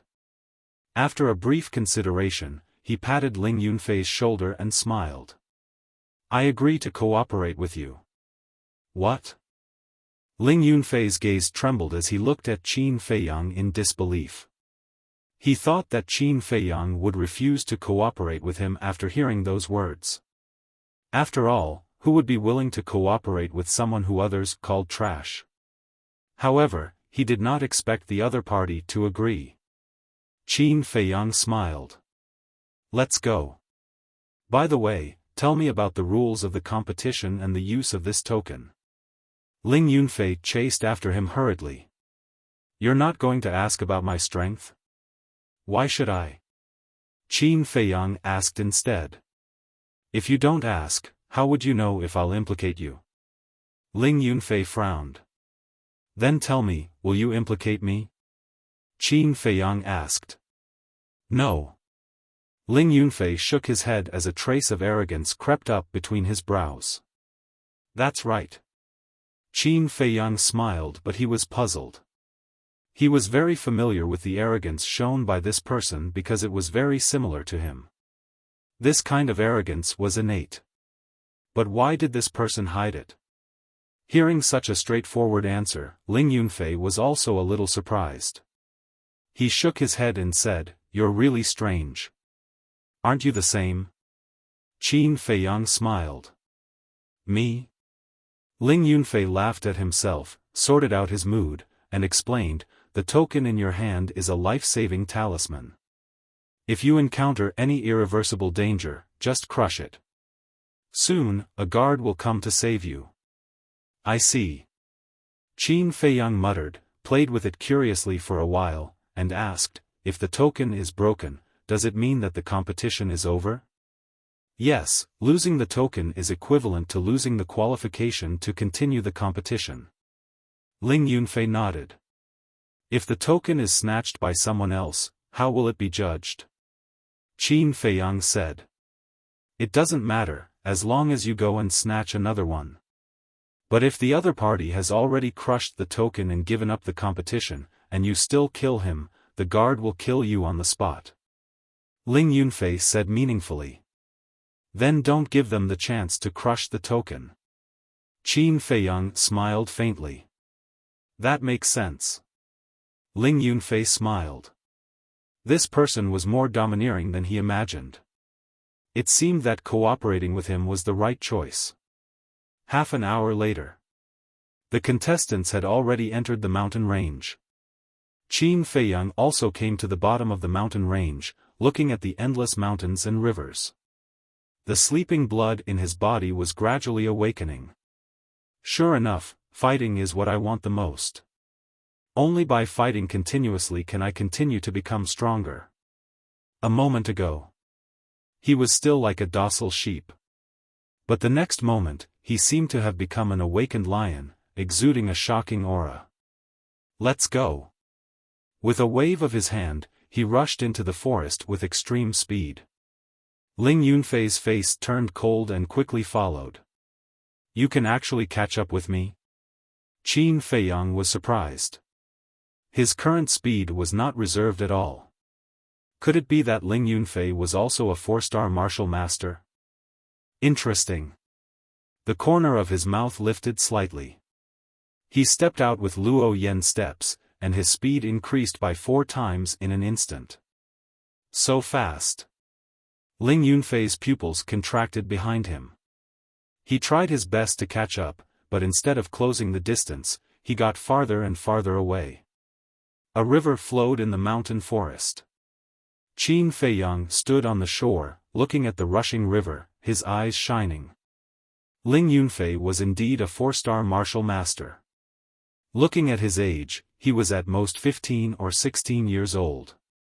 His talent was stronger than Lin Bailey's, but why was he labeled as trash by the other people in the Ling family? After a long while, Ling Yunfei caught up with him, panting, and said helplessly, "Can you slow down?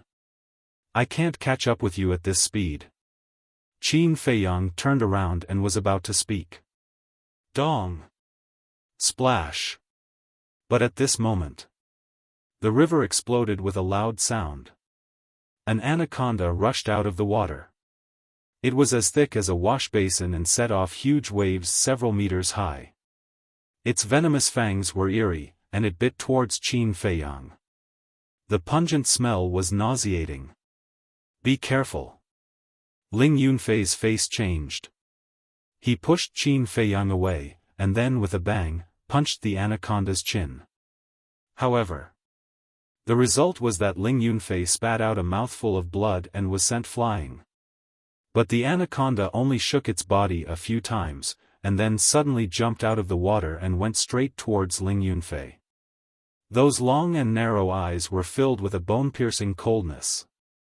Bastard, die! After Ling Yunfei stabilized his body, he roared, dodged a few times, and rushed to the front of the anaconda. True Qi gushed out, and he raised his fist and punched the anaconda's 7 inches. Crack! The snake's scales at the 7 inches were shattered on the spot.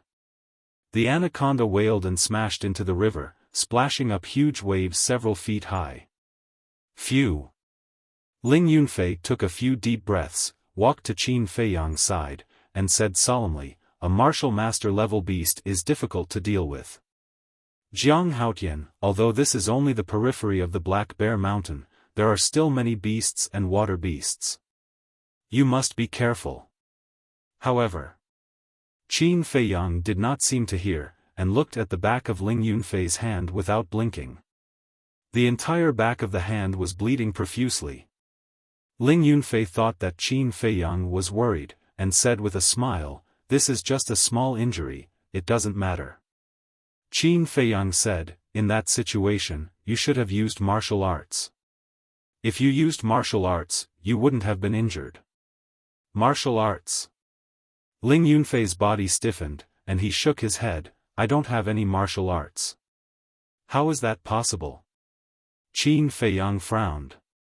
As a disciple of the Ling family, he actually didn't have any martial arts. Wasn't this a joke? "I really don't have any." Ling Yunfei shook his head. He leaped and jumped to the other side of the river. Obviously, he did not want to dwell on this issue. Dong! But at this time, 5 anacondas rushed out of the water. Each one was as thick as a wash basin, covered in scales, and shining with a dim light. Damn it! Ling Yunfei turned pale with fright. Being in the air, there was no way to dodge. He was about to become food in the stomachs of the 5 anacondas. Qin Feiyang moved at this time. He stomped his foot, and with a bang, a huge pit appeared on the ground. With the help of the force, he jumped up and landed on top of the anacondas. Then, he turned in the air, head down, feet up, stretched out his arm, true energy gushed out, and his index finger pointed at the anaconda's glabella. Hiss! The next moment, a finger-sized bloody hole appeared in the glabella of the 5 anacondas. Blood gushed out like a fountain. With a painful hiss, they fell into the river and died on the spot. Fresh blood dyed the river red in an instant.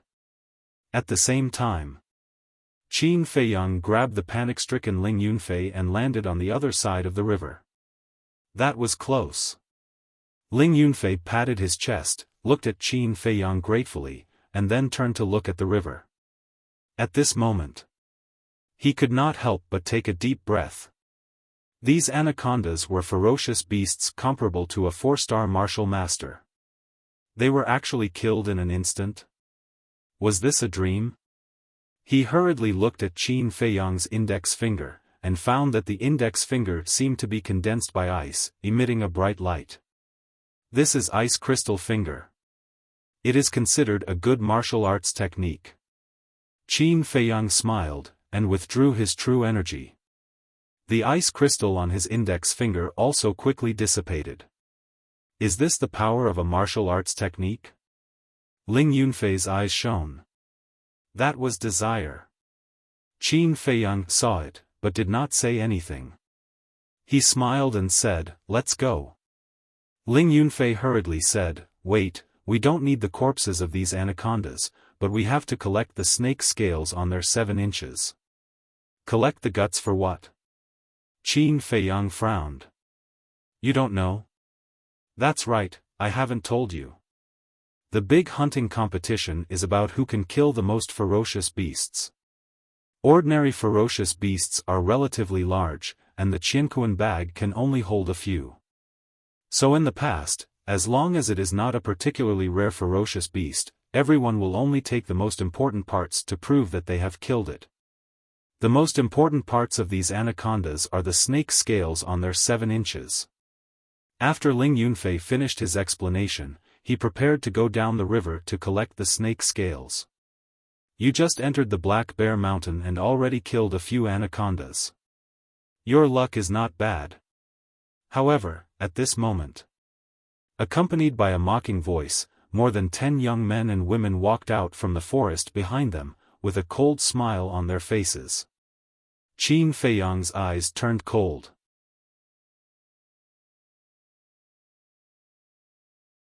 Chapter 54.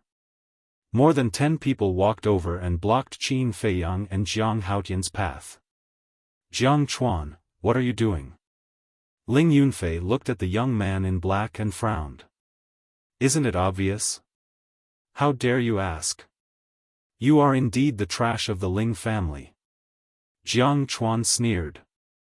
The rest of the people also laughed. Ling Yunfei's gaze turned cold as he said in a low voice, Jiang Haotian, Jiang Chuan is not only a 3-star martial master, he has also mastered 2 superior martial techniques and has the strength of 6 elephants. The others are also martial masters with martial techniques. A wise man knows better than to fight when the odds are against him. Let's retreat first. Retreat?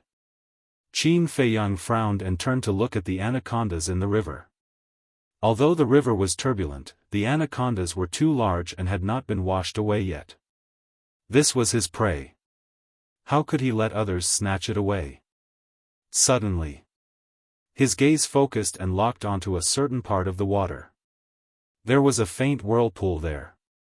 Strange, I didn't see it just now. Qin Feiyang muttered in his heart. He carefully scanned the surface of the lake and found several whirlpools around the anacondas.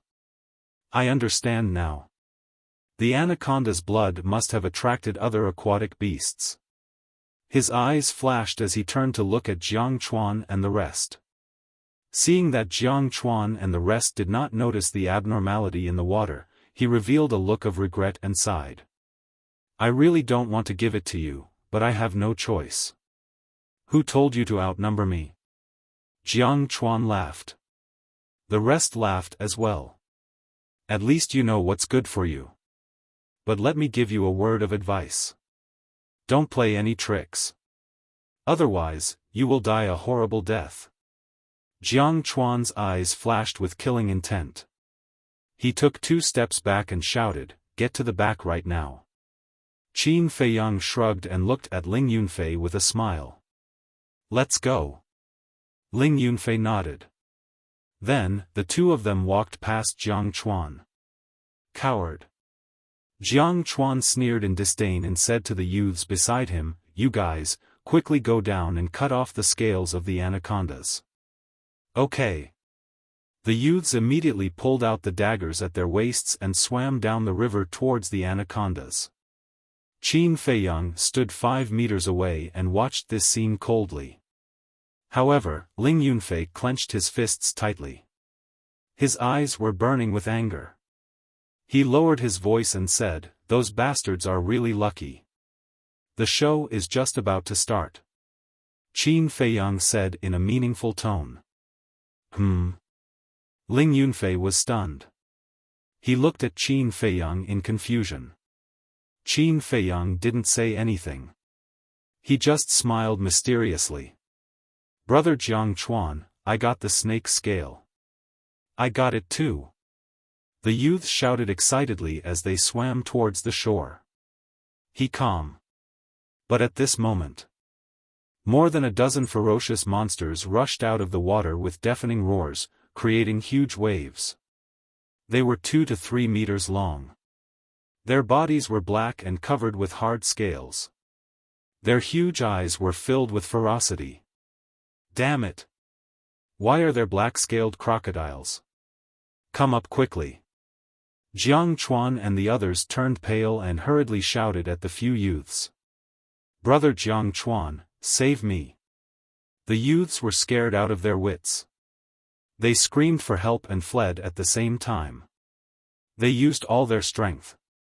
Quick, let's attack together. Jiang Chuan shouted. However, the rest of the youths did not rescue them. Instead, they retreated in panic.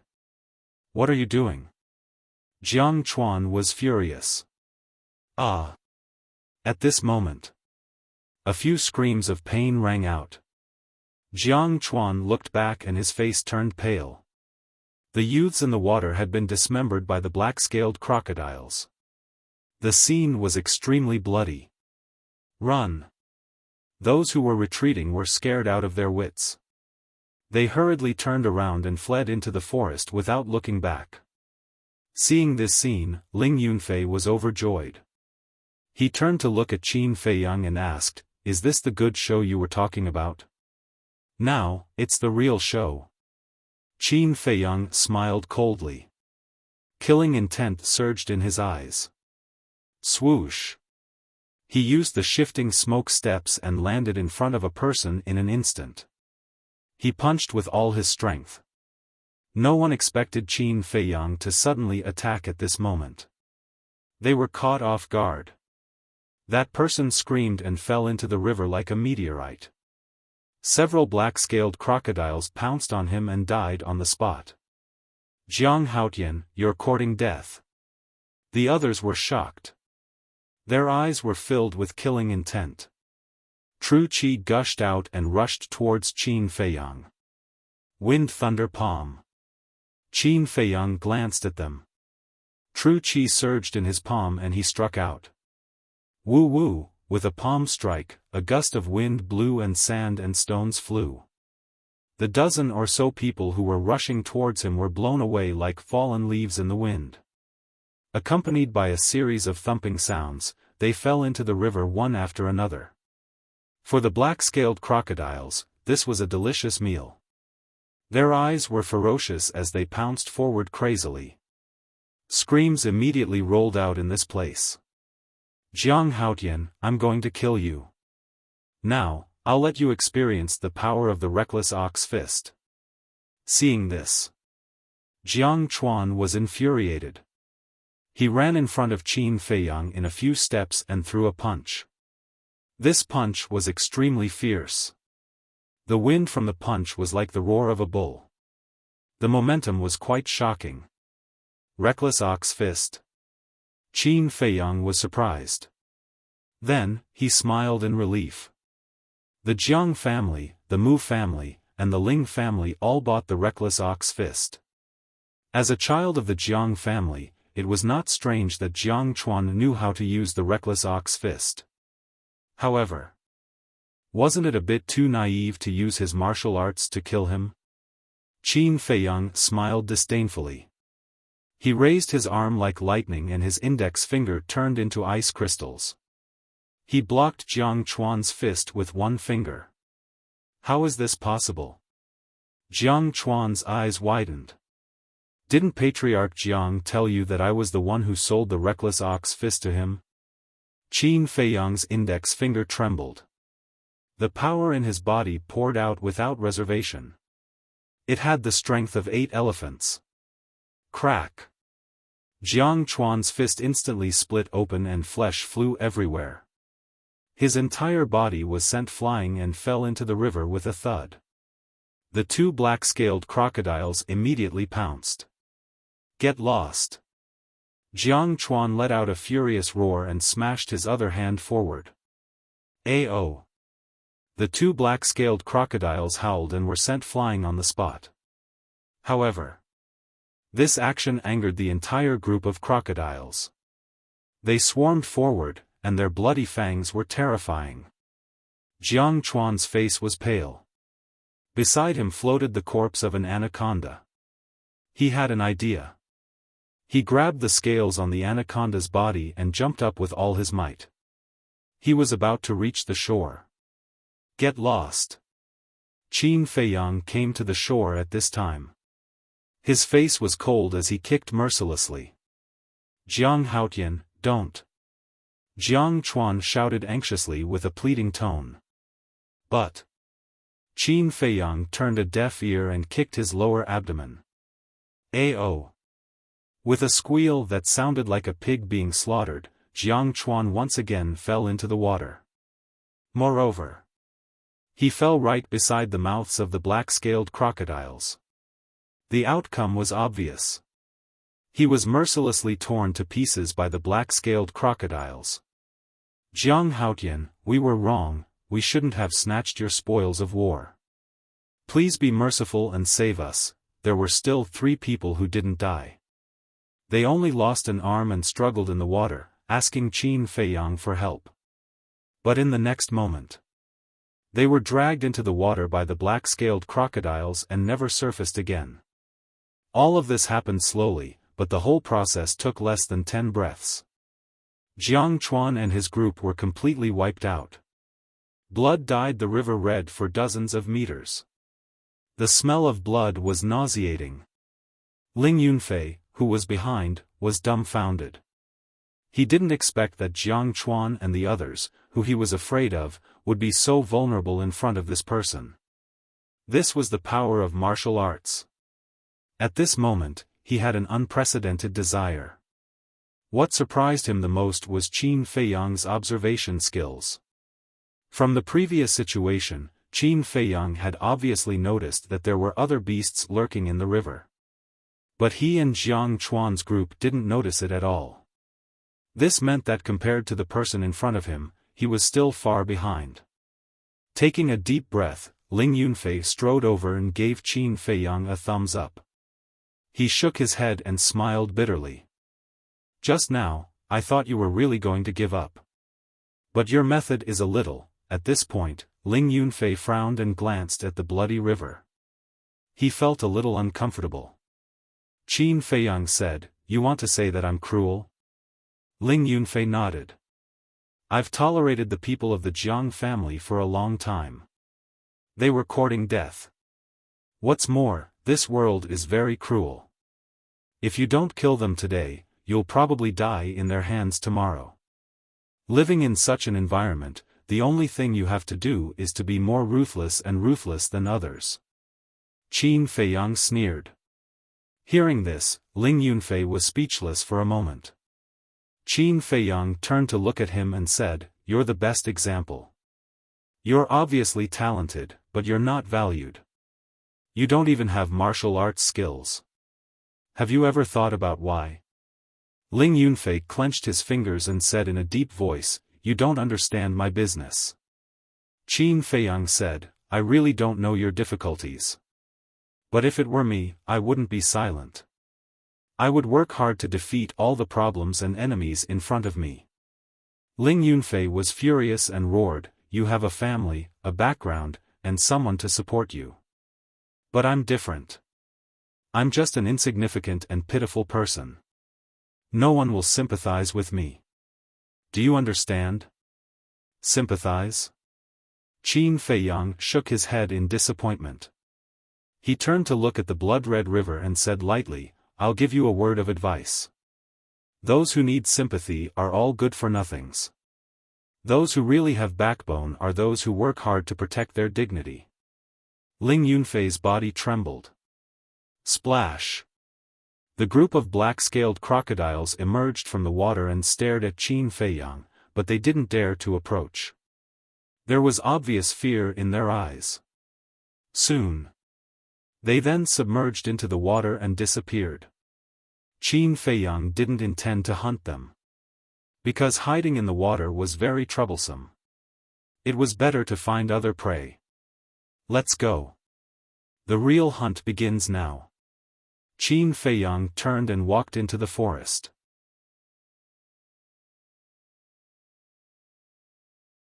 Chapter 55. Qin Feiyang stopped, pondered for a moment, and asked without turning his head, "Give me a reason, why should I give you a martial skill?" "I need a martial skill, is this a reason?" Ling Yunfei looked at him nervously. "Do I have to give it to you because you need it? You have to understand that I am not related to you, not even a friend. Don't say that I am unreasonable, because that is the truth.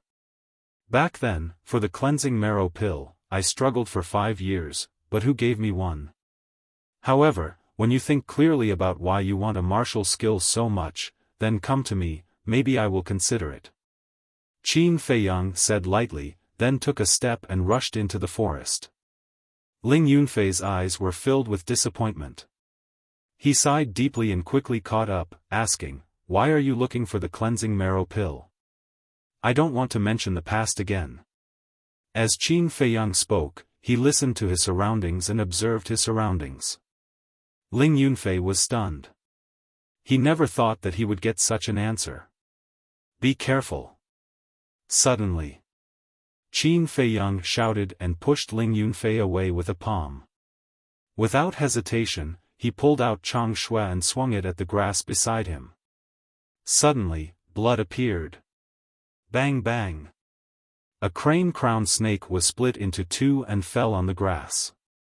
Seeing this, Ling Yunfei broke out in cold sweat. If he was bitten, he would lose a layer of skin even if he didn't die.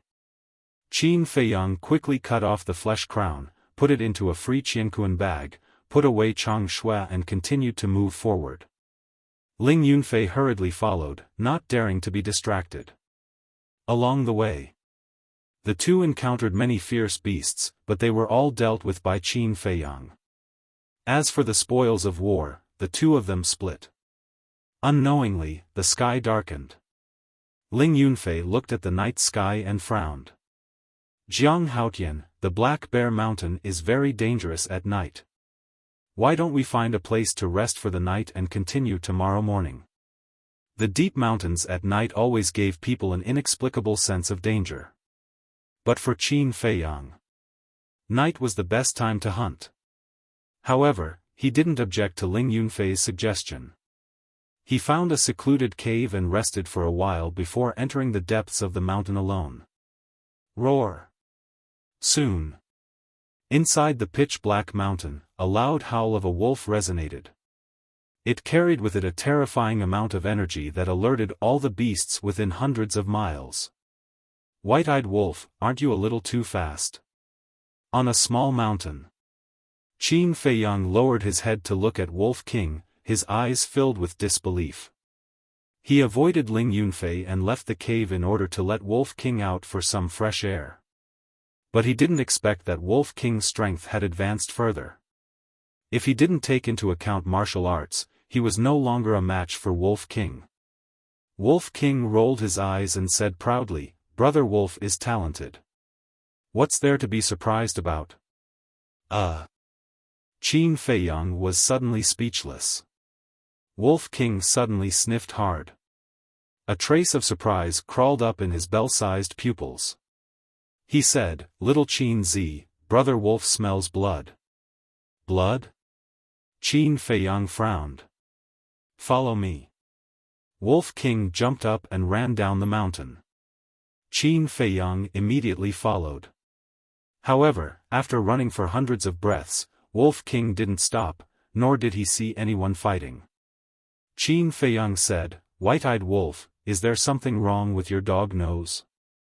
"That's your dog nose. If you speak rudely again, Brother Wolf will make your butt bleed." Wolf King bared his teeth and showed a fierce expression. "Well, you're awesome. Do you think I'm afraid of you?" Qin Feiyang pursed his lips. Roar! But at this moment, the roar of a beast came from far away. "Did you hear that? That beast roar is full of energy. It's obviously not a simple character." Wolf King said proudly. "You can smell blood from so far away. Your dog nose is really good." Qin Feiyang laughed mischievously. "Bastard!" Wolf King turned hostile and directly bit Qin Feiyang's butt. Qin Feiyang was so scared that he quickly ran away. "Little Qin Zi, don't run. Brother Wolf won't bite you. It's just a joke. Don't be nervous." The Wolf King chased after him while laughing mischievously. "I'd rather believe that a sow can climb a tree than believe your nonsense." Qin Feiyang was disdainful. "Everyone, hold on. We'll get rid of it soon. The rest of you, surround it. Don't let it take the opportunity to escape." After a while, noisy shouts came into Qin Feiyang's ears. At the same time, there were also sounds of fighting and roars of beasts. "Is it them?" Qin Feiyang frowned and gradually slowed down. He turned to look at Wolf King, who was baring his teeth, and said helplessly, "Can we stop fighting first?" "Yes, of course. Let's get down to business." Wolf King grinned. "You're sensible." Qin Feiyang smiled. He turned around, bent down, and carefully sneaked over. However, just as he turned back, Wolf King's eyes showed a trace of a sinister smile. He opened his wide mouth and bit Qin Feiyang's butt. "Ow!" Qin Feiyang couldn't help but howl on the spot. He was in so much pain that his facial features were distorted. "Bastard, you're playing dirty!" Qin Feiyang roared. "Will you still say that Brother Wolf has a dog's nose in the future?" Wolf King refused to let go. Okay, Okay, I swear, I won't say it again, Qin Feiyang compromised. He was also full of helplessness when encountering such a shameless and bastard wolf. That's more like it. Wolf King finally let go and laughed. If you say it again in the future, Brother Wolf won't bite your butt. I'll bite your little brother. At the end of his words, he suddenly bared his teeth. Qin Feiyang was so scared that he didn't even care about the wound on his butt. He hurriedly covered his crotch and retreated. Don't be afraid, Brother Wolf is just joking. I won't really bite your little brother. Wolf King laughed proudly. I'm telling you, even a rabbit will bite when it's anxious. Don't make me flip out. Qin Feiyang glared at him. Who's there? Come out. Two cold shouts suddenly sounded. One man and one wolf hurriedly lay down in the grass. Qin Feiyang rubbed his butt, sweating from the pain. This damn white-eyed wolf, he actually bit me. He was furious. Wolf King quietly climbed to his side and grinned. Are you thinking about how to get back at Brother Wolf? Yes. Qin Feiyang glared fiercely. Don't wait. Brother Wolf's butt is right here for you to bite. Wolf King said and really raised his butt. Qin Feiyang's mind was in a mess. How did he meet such a person? He was completely convinced. I clearly heard someone crying and howling just now. Why can't we find him now? Let's go ahead and look. If it's Jiang Haotian, we'll kill him directly. Two muscular young men cautiously walked towards the man and the wolf. One each. Let's see who gets rid of him first. Qin Feiyang whispered, his eyes flashing coldly. Originally, he didn't want to kill the innocent, but now it seemed that the other party wasn't innocent. If you want to kill him, you have to pay the price. Wolf King's eyes also flashed fiercely. 5 meters. 3 meters. 1 meter. There was no hint in advance, but one man and one wolf were very tacit and rushed out at the same time. They were like two death gods in the night. Qin Feiyang stretched out his hands, grabbed the neck of the man on the right, and twisted it. At the same time, Wolf King also bit the throat of the man on the left. Blood gushed out. He didn't even have time to scream before he died. Let's go. Qin Feiyang waved his hand and lurked forward. The sounds of fighting and beast roars were getting more and more deafening. The Wolf King said, Little Qin, there's a hint of anxiousness and weakness in that beast's roar. I reckon that ferocious beast is already at the brink of death. Qin Feiyang asked, Can you distinguish the strength of that beast? Do you think Brother Wolf is a god? Wolf King rolled his eyes at him. After a dozen breaths, a man and a wolf crouched behind a lush bush and looked ahead.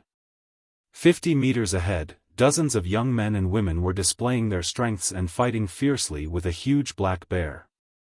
The trees, rocks, and ground in that place had all been destroyed and destroyed. Dozens of young men and women surrounded the edge of the battlefield. Each of them held a weapon and looked excitedly at the beast. Some of them were holding bows and arrows in their hands, ready to shoot. Look at their clothes. They are all from the 3 big families. Whether it's strength or the weapons in their hands, they are all extraordinary. That black bear can fight with them until now. Its strength is definitely not ordinary. Qin Feiyang whispered. The black bear was 3 to 4 meters tall.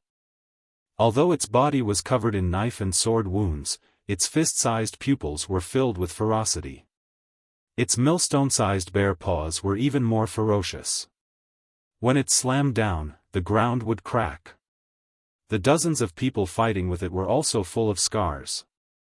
Under a big tree outside the battlefield, more than a dozen people were lying on the ground. They were obviously seriously injured by the black bear. Unfortunately, he didn't see Mu Fei and Jiang Wei. It's already an arrow at the end of its flight. Put in more effort. Those with bows and arrows, don't be idle. If you have the chance, shoot it to death. That's right. It's a fierce beast comparable to a 9-star martial master. As long as we kill it, not only will we have bear meat and paws to eat, but we can also sell its fur for a good price. 2 black-clothed young men shouted. A 9-star martial master, fierce beast. Qin Feiyang's eyes lit up. If he could kill this fierce beast, not to mention getting first place, the top 10 would be easy. Whoosh! More than a dozen arrows cut through the night sky and entered the black bear's body. Roar! The black bear roared in pain and swept its 2 paws around. The 2 young men couldn't dodge in time and were sent flying. They hit a tree trunk not far away and spat out blood. Continue shooting. Shoot its legs. The 2 of them got up and roared in exasperation. Whoosh! Arrows were shot out one after another. Every arrow pierced the black bear's thigh, and blood flowed all over the ground. Little Qin Zi, if we don't think of a way, when the black bear dies here, we won't be able to fight with so many people even if we have 3 heads and 6 arms. Wolf King said anxiously. Don't worry, it won't die so soon. Qin Feiyang said in a low voice. Then, he swept his gaze over the audience. Suddenly, his eyes flashed. He laughed mischievously and said, I have an idea.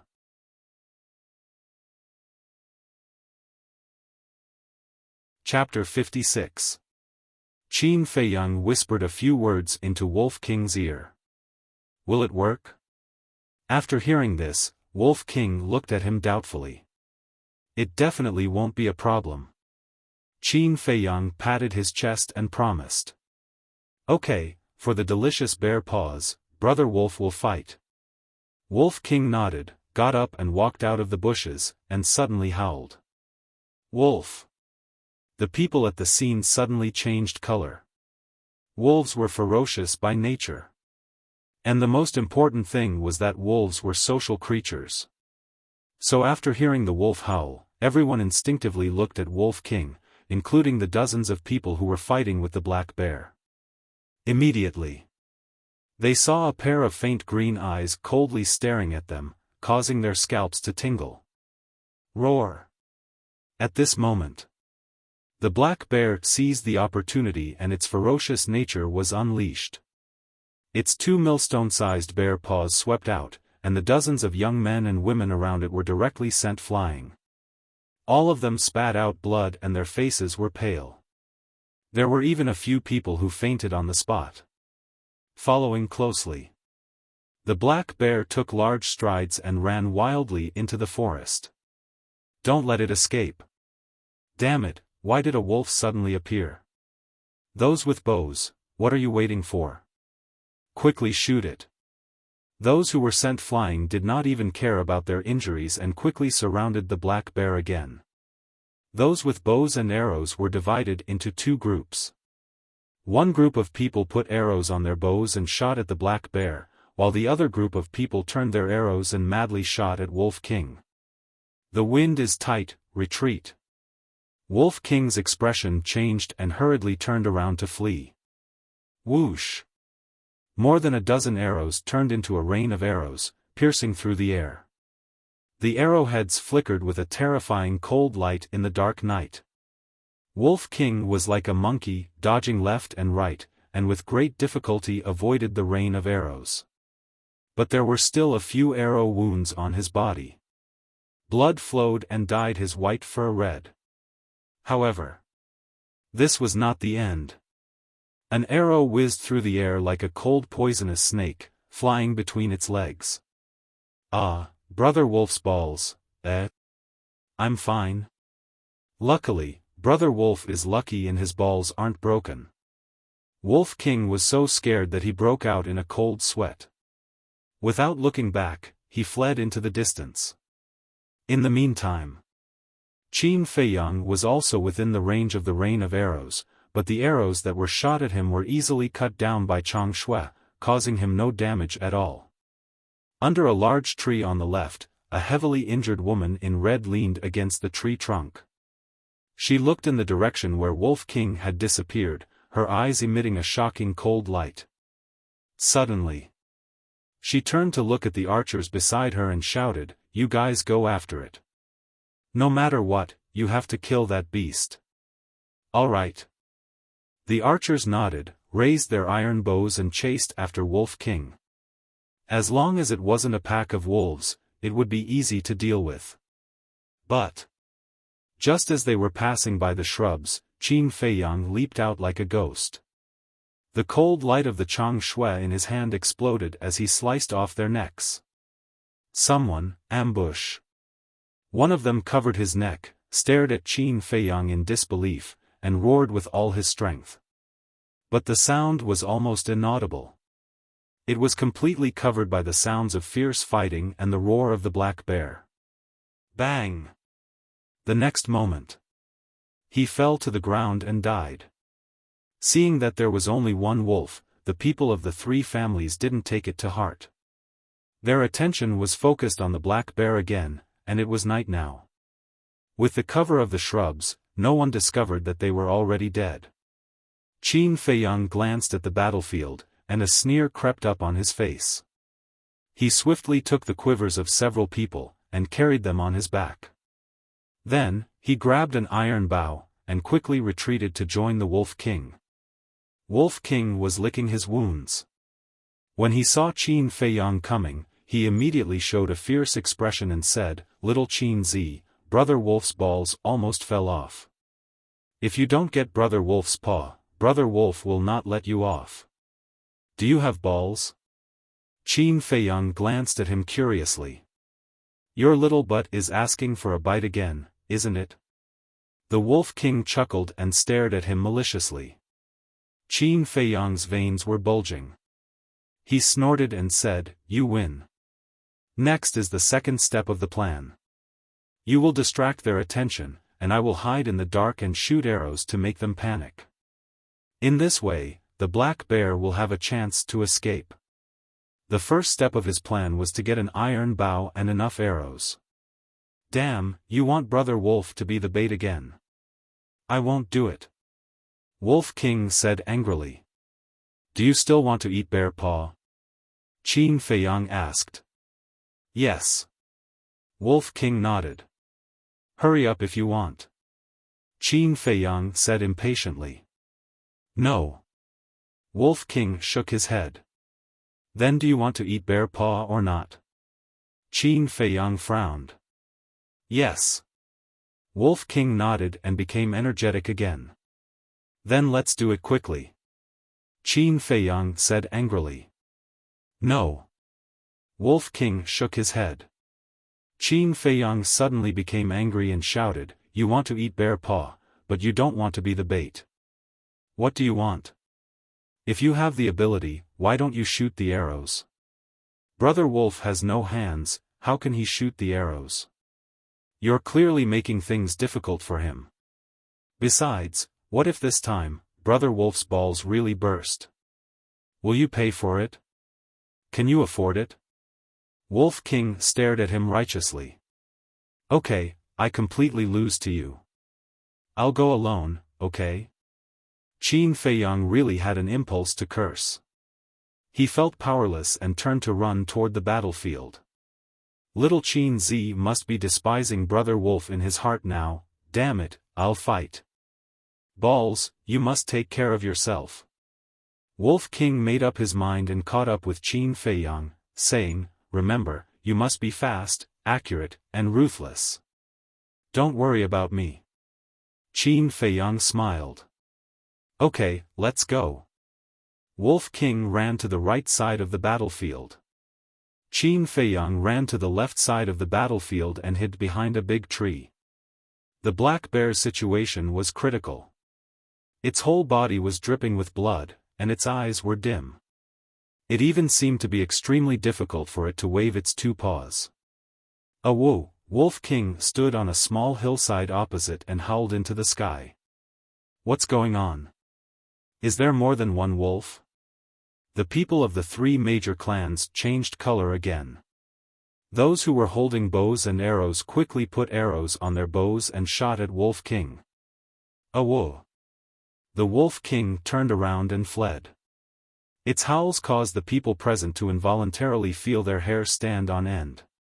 It was also at this moment Qin Feiyang walked out from behind the big tree, pulled out 3 arrows, aimed at the 3 young men and women who were fighting with the black bear, and pulled hard.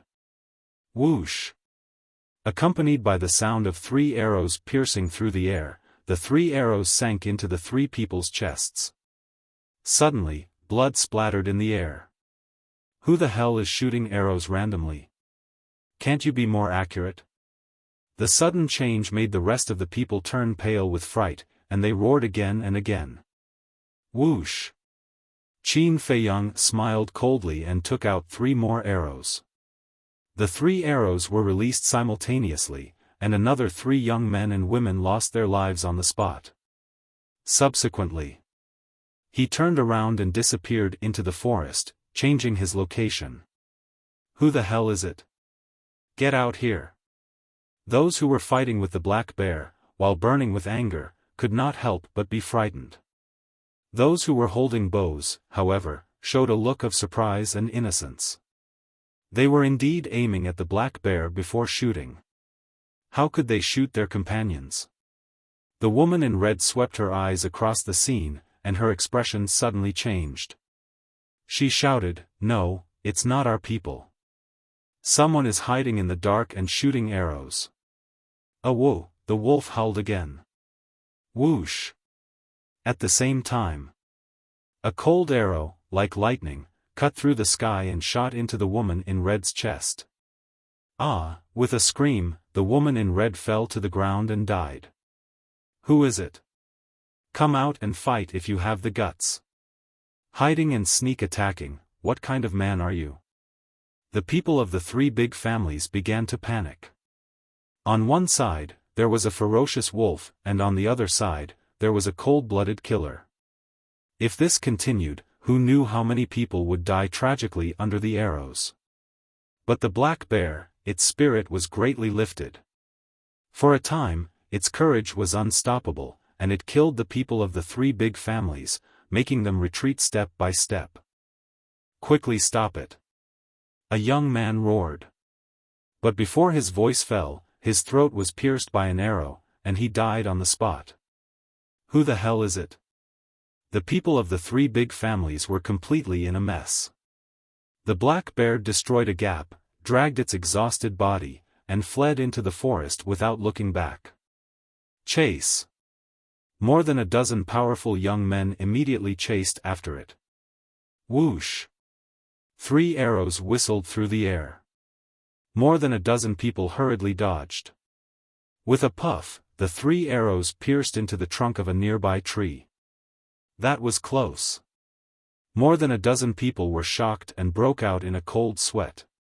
They looked in the direction of the arrows and saw a black shadow turn around and disappear into the forest. How dare you ruin our plan? Go after it. If it's alive, I want to see it. If it's dead, I want to see its corpse. 2 people roared. Immediately, more than a dozen people rushed into the forest with torches, full of murderous intent. The more than a dozen powerful young men continued to chase after the black bear. Those who were seriously injured were recuperating on the spot. Little Qin Zi's whereabouts have been exposed. The situation is not good. Wolf King stood on a big rock, looking at the fire in the forest, and his eyes flashed with a terrifying light. If you dare to hurt a hair on little Qin Zi's head, I, Brother Wolf, will annihilate you all tonight. He jumped down and ran wildly toward the forest. He can't have gone far, quickly find him. Bastard! He actually dared to plot against us. Once we catch him, we'll surely make him experience a fate worse than death. After the dozens of people entered the forest, they spread out like a fishing net and began a carpet search. Huff! Qin Feiyang was hiding on a lush tree. He looked at the crowd that was getting closer and closer. He was gasping for breath. His forehead was full of sweat, and his eyes were gloomy. This group of people were all martial masters. If it was one-on-one, he would not be afraid at all. But if he went down and confronted them head-on, it was guaranteed that he would die. He's over there, shoot. A young man in black came under the tree with a torch and carefully scanned the surroundings. Suddenly, he felt something fall on the back of his neck. He reached out and wiped it, a trace of surprise flashing through his eyes. How could it be water? He put it to the tip of his nose and sniffed. His eyes flashed. It was not water, it was sweat. Suddenly, the young man in black retreated quickly and shouted, "He's hiding up there, shoot!" Whoosh!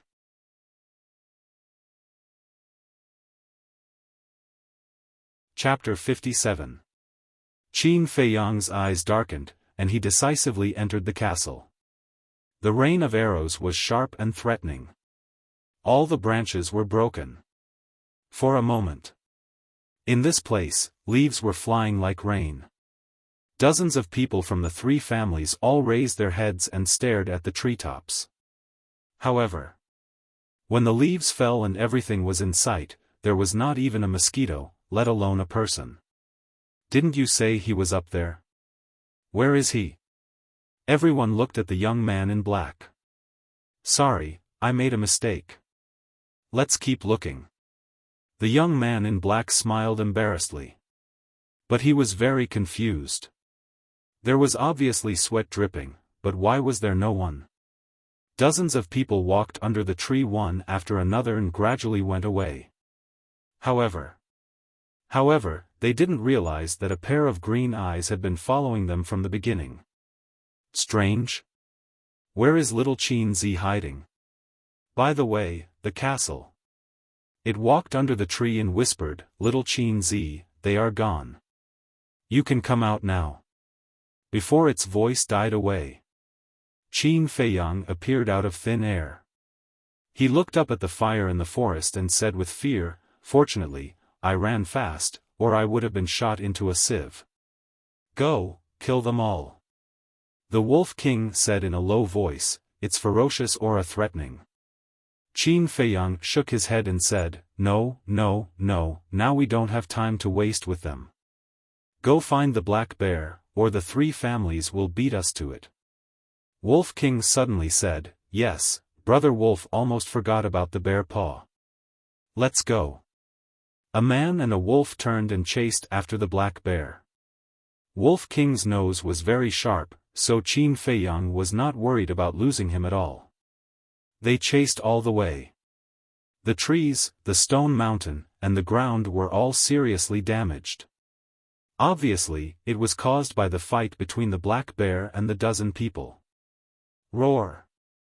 Bang! Bang! After dozens of breaths, the roar of the black bear and the sound of fighting were close at hand.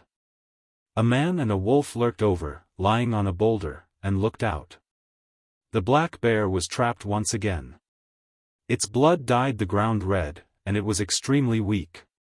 As for the dozen or so young men and women, their faces were as pale as paper, and they were basically exhausted. 13 people in total. "I still have 10 arrows here, White-Eyed Wolf, hide in front. When I'm done shooting, we'll surround them from the front and back and keep them all here." Qin Feiyang's eyes flashed with killing intent. "All right." Wolf King responded and took a big detour. He hid in a deep ravine and waited for an opportunity to make his move. Qin Feiyang stepped down from the boulder and stood beside it. He took out 3 arrows and knocked them on the bowstring. He aimed at 3 of them and pulled the bowstring. Survival of the fittest. This world is cruel. Don't blame me. He muttered to himself. He loosened his grip. The 3 arrows were like bolts of lightning, arriving in the blink of an eye and entering the bodies of the 3 people. Ah! The 3 of them immediately screamed. Damn it! Why are there still people shooting arrows? Who the hell is it? Come out! The remaining 10 people were burning with anger. They were entangled with the black bear while looking around. Qin Feiyang hid behind the boulder. His eyes flashed coldly. He took out 3 more arrows and knocked them on the bowstring. Phew! Taking a deep breath, he quickly turned around, pulled the bowstring, and released the arrows in one breath. Ah! But only 2 screams were heard. Only 2 people were shot. The other person narrowly avoided it. I was too hasty. I didn't aim properly. I wasted an arrow. Qin Feiyang hid behind the boulder and was a little annoyed. However, under such circumstances, it was inevitable that something like this would happen. Ah! But at this moment, 2 more screams were heard.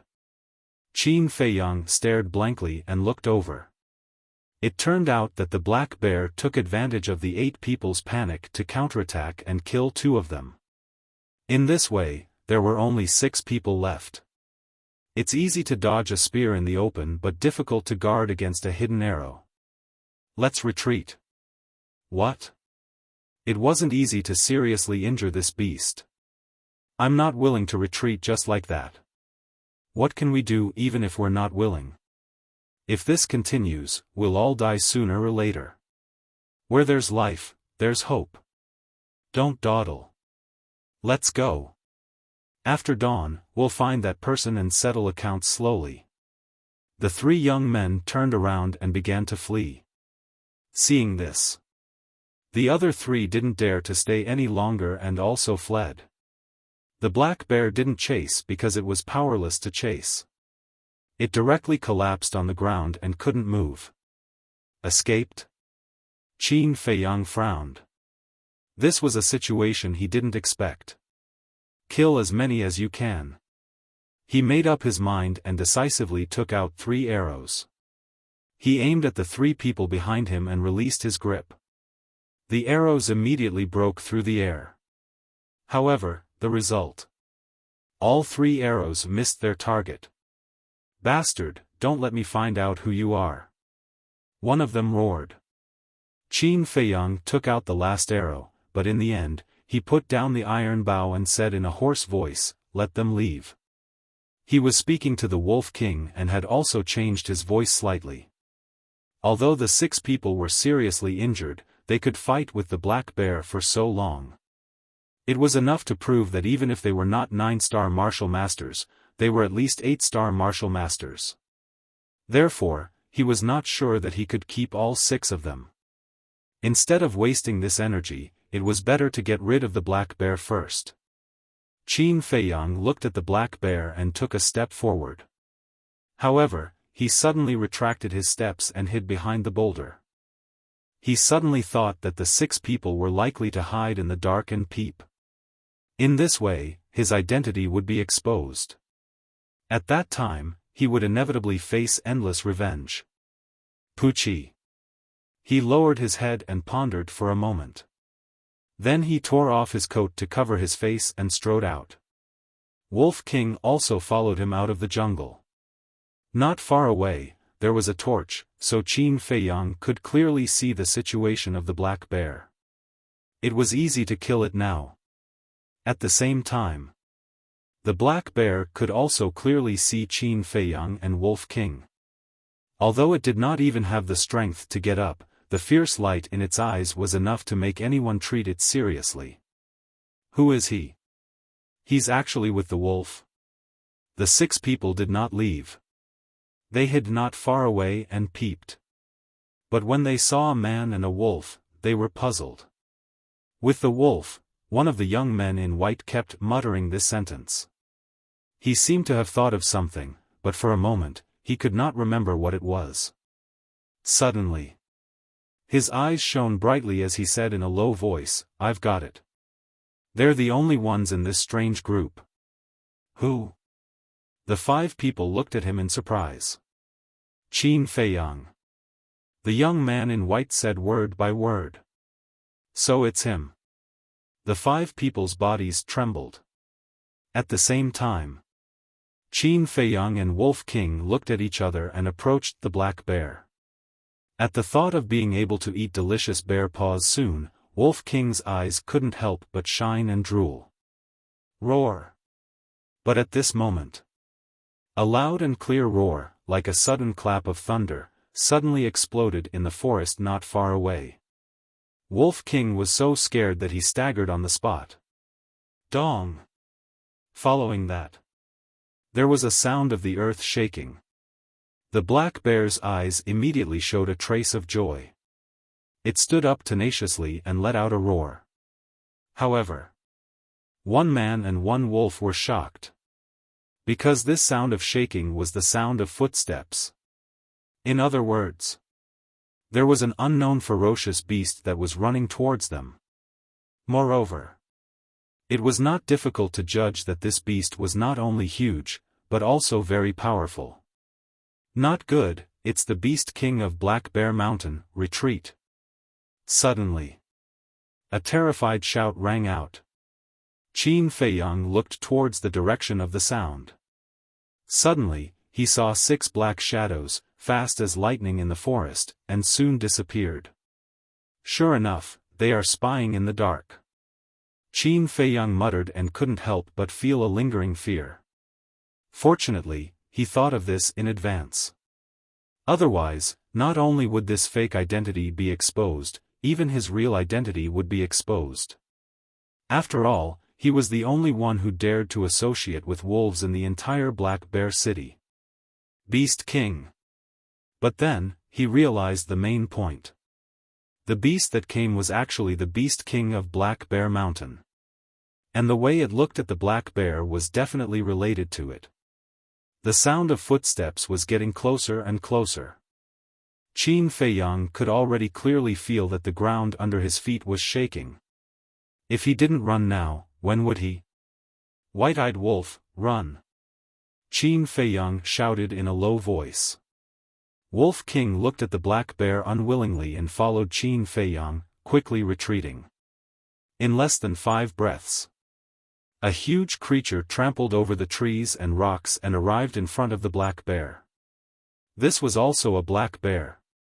But it was more than 10 meters tall, like a mountain, exuding a terrifying aura. It was the king of Black Bear Mountain, the Black Bear King. Qin Feiyang and the Wolf King turned around to take a look. They were almost scared out of their wits. They hurriedly turned around and fled, even using all of their strength. The injured black bear roared at the Black Bear King again and again, as if it was saying something. Roar! Suddenly, the Black Bear King roared, beat its chest and stomped its feet. It picked up the injured black bear and chased after the man and the wolf. Its speed was so fast that Qin Feiyang and Wolf King couldn't compare to it. In less than 5 breaths, the Black Bear King stood in front of the man and the wolf. Then, it turned around and looked down at Qin Feiyang and Wolf King. Its eyes that were as big as a basin were filled with a monstrous murderous light. Wolf King directly hid behind Qin Feiyang. Its bell-like eyes were filled with fear. This is a misunderstanding, you have to believe me. Qin Feiyang also broke out in cold sweat and kept retreating. Standing in front of the Black Bear King was like standing under a huge mountain. An indescribable sense of oppression enveloped them like a tide. A sense of insignificance involuntarily arose in their hearts. This time, they had really played big. It was obvious that the injured black bear was the son of the Black Bear King.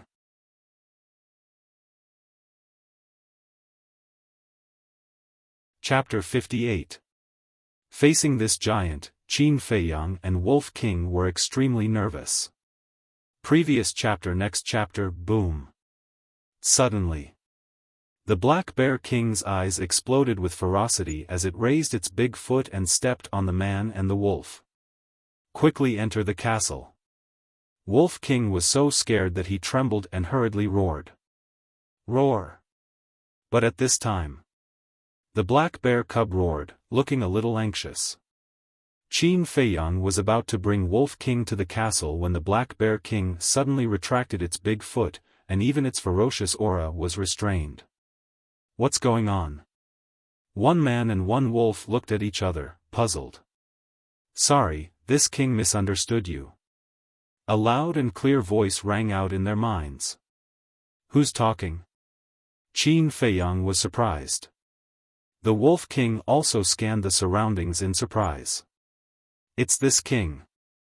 The Black Bear King waved its bare paw at them. You can talk. One man and one wolf were shocked.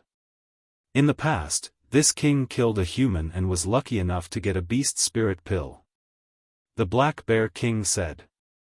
Qin Feiyang suddenly realized. I'm really sorry. This king thought that you were also accomplices in hurting my child. Just now, my child told me that you saved it and told me not to hurt you. Please don't blame me. The Black Bear King apologized. Save it? Qin Feiyang and Wolf King were stunned. They had indeed killed people from the three great families, but it was not to save the black bear cub. Wasn't this black bear cub too naive? Couldn't they see that they wanted to kill it as much as the people from the three great families? The next moment, Qin Feiyang reacted and nodded. That's right, we are saving your child. Yes, yes, yes. Wolf King nodded repeatedly and said righteously, we are all of the same kind. Your child is in trouble, how can Brother Wolf sit by and do nothing? Qin Feiyang was stunned. Didn't he want to eat bear paws before? The speed at which he changed his attitude was really faster than flipping through a book. The Black Bear King did not suspect anything and said gratefully, you saved my child. I am unable to repay this kindness. Tell me, what do you want?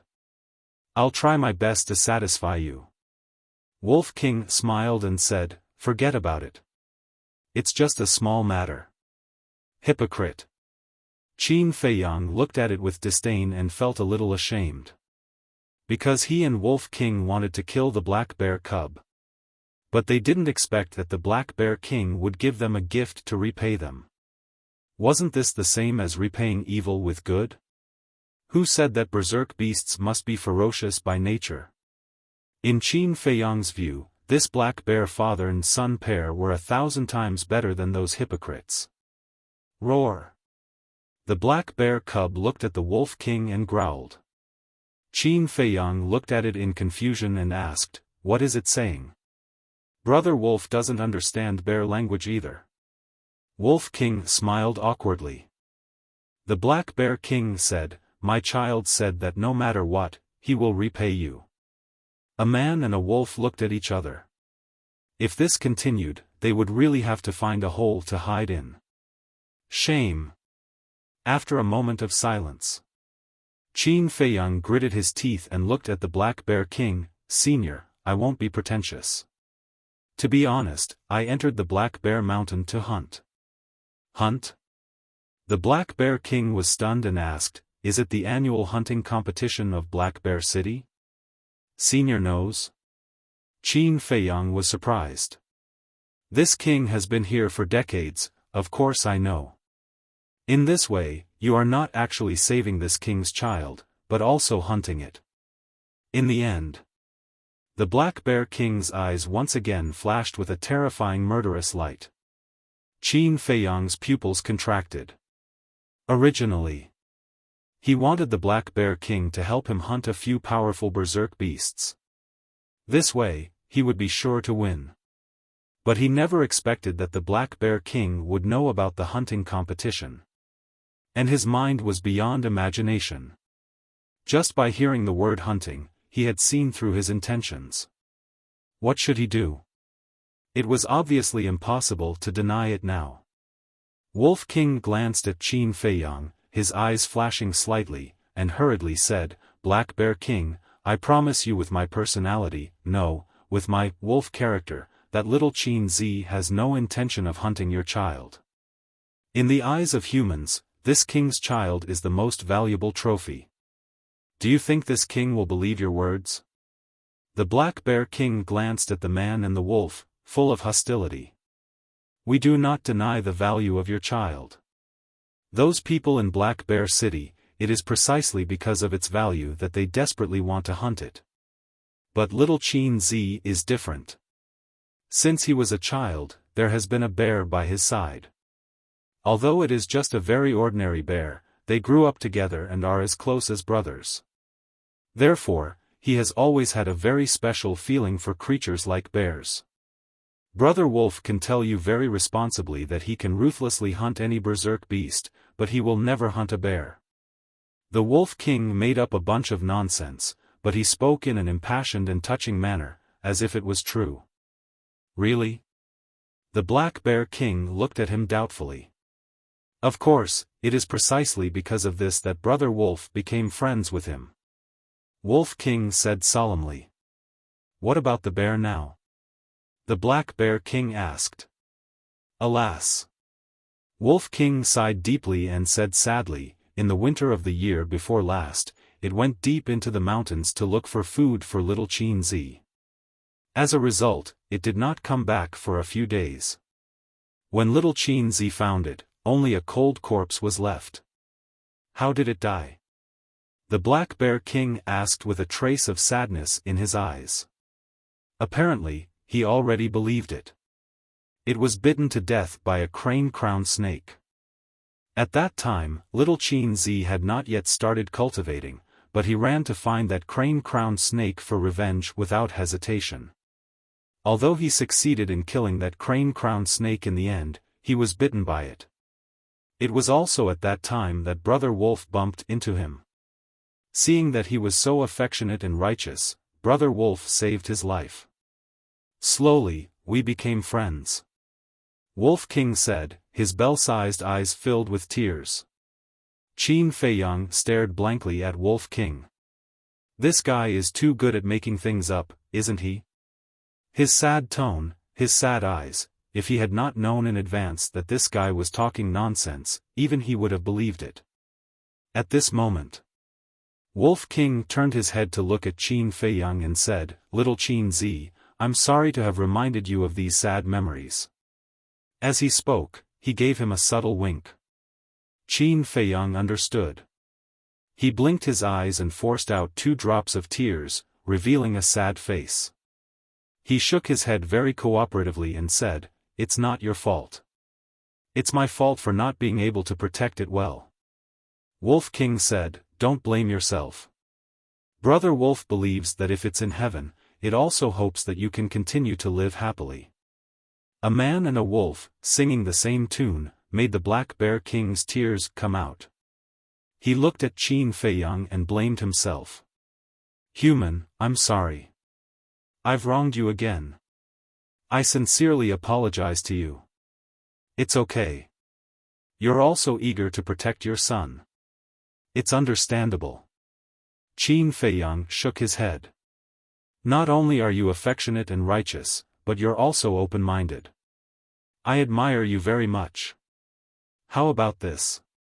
I'll give you a few martial grandmaster-level ferocious beasts' corpses. I guarantee that you'll be the champion. After the Black Bear King finished speaking, he opened his mouth and spat out a Qiankuan bag that flew towards Qin Feiyang. Qin Feiyang grabbed the Qiankuan bag and was a little stunned. He hurriedly said, Senior, don't refuse. This is a little token of my appreciation. If you don't accept it, you're looking down on me. The Black Bear King said heroically.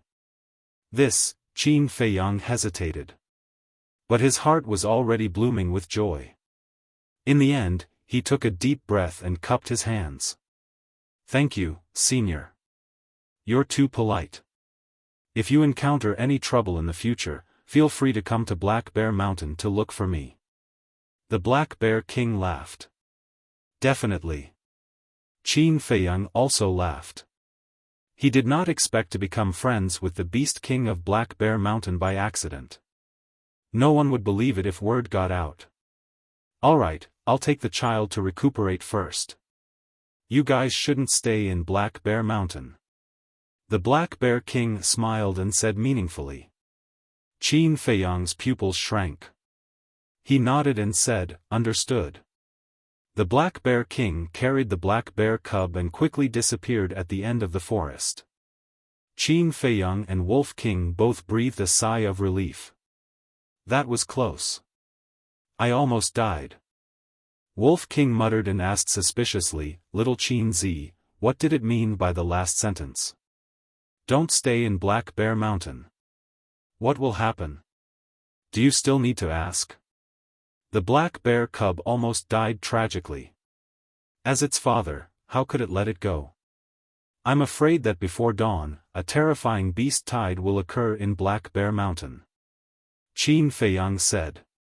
Wolf King turned pale with fright and said anxiously, then what are we waiting for? Let's go. The man and the wolf immediately turned around and ran outside as if they were running for their lives. On the way, Qin Feiyang carefully checked the Qianquan bag. There were indeed the corpses of ferocious beasts inside. There were a total of 5. Although they were already dead, there was still a faint trace of ferocious power. It was not difficult to judge that they were extremely powerful when they were alive. Wolf King chuckled and said, not only did we avoid a disaster, but we also got such a big gift. This trip was really worth it. The only regret is that we didn't get to eat the bear's paw. Little Qin Zi, you were able to escape this time because of Brother Wolf's high IQ. When can you fulfill Brother Wolf's wish? There will always be a chance in the future. Qin Feiyang laughed. He definitely could not touch the black bears of Black Bear Mountain because he could not do anything ungrateful. Moreover, he did not have the ability to do so now. However, this time, he really had to thank Wolf King. If it were not for its quick thinking, he would definitely be like a turtle now, hiding in the castle and not daring to come out. Wolf King said, look, there are flames ahead. Qin Feiyang raised his head and looked over. Sure enough, he saw clusters of flames 100 meters away.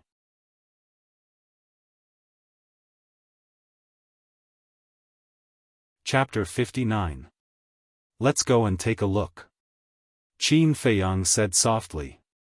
He and Wolf King sneaked over silently. I didn't expect Qin Feiyang to be hiding in the Black Bear Mountain. I heard that he was very difficult to deal with. I didn't think much of it. I didn't expect it to be true. Humph, you think too highly of him. If he didn't hide in the dark and shoot arrows, I would have killed him long ago. That's right. Trash like him doesn't deserve to be our opponent. Hundreds of young men and women were sitting in the forest. They were healing their wounds and discussing at the same time. Some of them were serious. Some of them were disdainful. A man and a wolf hid in a dense bush and listened quietly. Little Qin Zi, they dared to look down on you. Let's just kill them all here. Wolf King laughed evilly. Qin Feiyang said, there's no need to waste time here. Let's leave quickly. Does that mean Brother Wolf has to go to the ancient castle again? Wolf King was a little unwilling. Although the ancient castle was 100% safe, it was too stuffy. It was fine to stay for a short period of time. However, it was no different from staying in jail for a long time. Qin Feiyang thought for a while and said, why don't you stay in the Black Bear Mountain first? It was a ferocious beast. Even if there was a beast tide, it shouldn't be a big problem. All right. Wolf King nodded. That was what it wanted. Say, if we report the news that Qin Feiyang is in the Black Bear Mountain to the City Lord and the Pill Hall Master, will it be considered a great achievement? Of course. Yeah, why didn't I think of that? Let's go back and report immediately. Why don't the 6 of us go back? All right, the rest of you stay here. Don't run around. The conversation suddenly rang out. Qin Feiyang frowned and looked up. He saw the 6 young men and women who didn't manage to kill Yi Shiwen talking to their companions. Then, they quickly disappeared into the dark forest. White-eyed wolf, I'm afraid you can't stay in the Black Bear Mountain. Qin Feiyang retracted his gaze and looked at Wolf King regretfully. Why? Wolf King was confused. Because when they send the news back, the big shots of the Black Bear Mountain will personally enter the Black Bear Mountain. If they bump into you, you'll be skinned alive. Even if you're not dead. Qin Feiyang said. Damn bastards, Brother Wolf will destroy them sooner or later. The Wolf King flew into a rage. Qin Feiyang shook his head and laughed. Don't worry, I'll let you out to get some fresh air when I have the chance. That's the only way. The Wolf King helplessly nodded. After sending Wolf King into the castle, Qin Feiyang sneered and silently retreated towards the cave. Ling Yunfei sat alone in the cave, head down, brows furrowed, as if he was thinking about something. As soon as Qin Feiyang entered the cave, he said to him, "Come with me." "Where to? And where have you been all this time?" Ling Yunfei looked at him doubtfully. "I'll tell you later, hurry up." After Qin Feiyang finished speaking, he turned and ran out of the cave.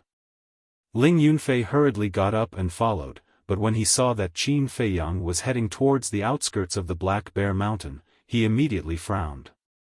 After running for a while, Qin Feiyang suddenly stopped. Ling Yunfei's speed was too slow.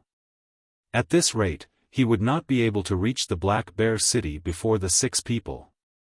Without saying a word, he grabbed Ling Yunfei's arm and used the shifting smoke steps, running as fast as lightning in the forest. "Jiang Haotian, what the hell are you doing? Where did the blood on your body come from?" Ling Yunfei could not help but ask. "When we get back to the Black Bear City, I'll tell you slowly." Qin Feiyang did not explain, nor did he have the time to explain. He focused on rushing. As for the fierce beasts they encountered along the way, they would hide if they could. There was basically no delay along the way. Unknowingly, the horizon began to turn white, and the sun slowly rose. Qin Feiyang took Ling Yunfei and finally ran out of the Black Bear Mountain. "Look, isn't that Jiang Haotian?" "Yes, it's him." "Didn't he go to the Black Bear Mountain? Why did he come back?" "The person next to him seems to be the trash of the Ling family." "What's his name again?" "Ling Yunfei." Yes, it's him." "Why is he with Jiang Haotian?" Outside the city, many people had already dispersed, but the guards of the Black Bear City, as well as the 4 giants, and the patriarchs of the various families were still there. Seeing Qin Feiyang and Jiang Haotian running over, the guards immediately began to whisper. Luo Xiong and the others also had suspicious looks on their faces. Arriving at the bottom of the platform, Qin Feiyang directly rushed up the platform, ignoring the guards around him. However, Ling Yunfei's face was gloomy, because the discussion of the guards made him very uncomfortable. Luo Xiong stood up, looked at the 2 of them, and frowned. "Jiang Haotian, Ling Yunfei, why did you come back? Did you give up halfway?" Qin Feiyang was about to speak. But at this moment, the Ling family patriarch suddenly stood up, coldly looked at Ling Yunfei, and shouted, "If you give up halfway, you are not worthy of being a descendant of my Ling family. Ling Yunfei, I order you now, immediately scram back to the Black Bear Mountain, otherwise, don't blame me for expelling you from the Ling family." Ling Yunfei's body stiffened, and his hands suddenly clenched tightly. The Ling family patriarch shouted, "What are you waiting for?" "Yes." Ling Yunfei nodded, turned and walked down the platform, but his eyes were red, filled with endless grievance and loss. "Wait!" Qin Feiyang suddenly said. Ling Yunfei turned to look at him, with a trace of gratitude in his eyes, but more of helplessness, and then continued to walk towards the Black Bear Mountain. "Do you want to live under someone else's roof for the rest of your life, struggling at death's door?" Qin Feiyang said without turning his head. Ling Yunfei's eyes trembled, and he couldn't help but stop.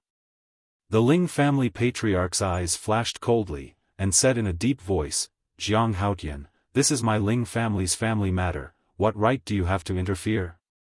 He. Qin Feiyang smiled and said indifferently, "The younger generation naturally doesn't have the qualifications to ask about the Ling clan's internal affairs. However, Ling Yunfei is my friend. Can't I show some concern for my friend? Does even Ling Yunfei need your permission to be friends?" Friend. Ling Yunfei's body trembled. The word friend was too unfamiliar to him. The Ling family patriarch was also a little surprised. How did this trash become friends with Jiang Haotian? This time, he needed to think carefully.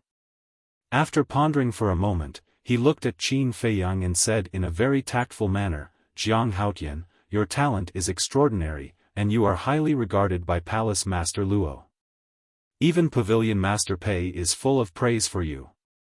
As for Ling Yunfei, he is merely a mediocre person. I'm afraid that he does not have the fortune to be your friend. Mediocre?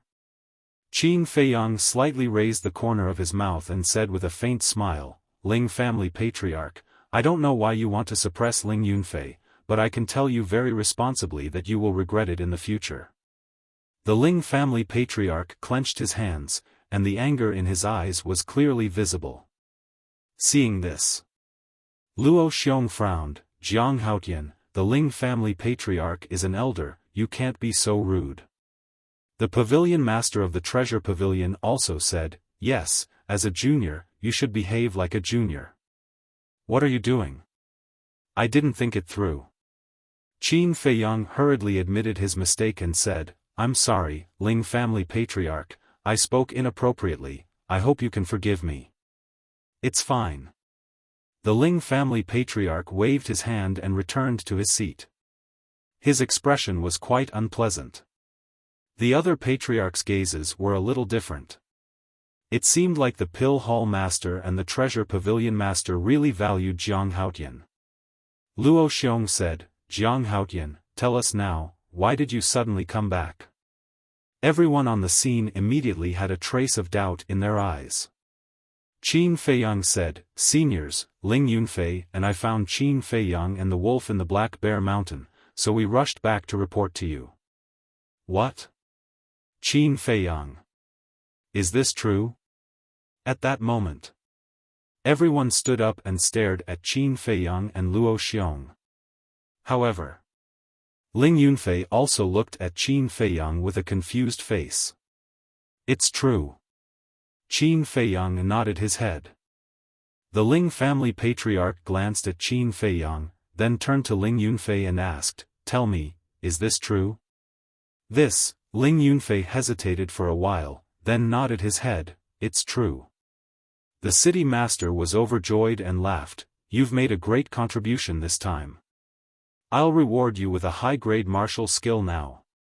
He then took out a bamboo scroll from his Qinkuan bag and asked the guard to bring it to Qin Feiyang. It was enough to show that he was a decisive person. Thank you, city master. Qin Feiyang said gratefully. He looked happy on the surface, but he was filled with disdain in his heart. High-grade martial skill? Was he trying to get rid of a beggar? However, Ling Yunfei's eyes shone brightly. He had always dreamed of having a martial skill, but he couldn't get it. Now, he finally got it, and it was a high-grade martial skill. At that moment, his excitement couldn't be described with words. At the same time, the Ling family patriarch's eyes also flashed a glimmer of light. As for the Mu family patriarch, the Jiang family patriarch, and several other patriarchs of small families, they were envious.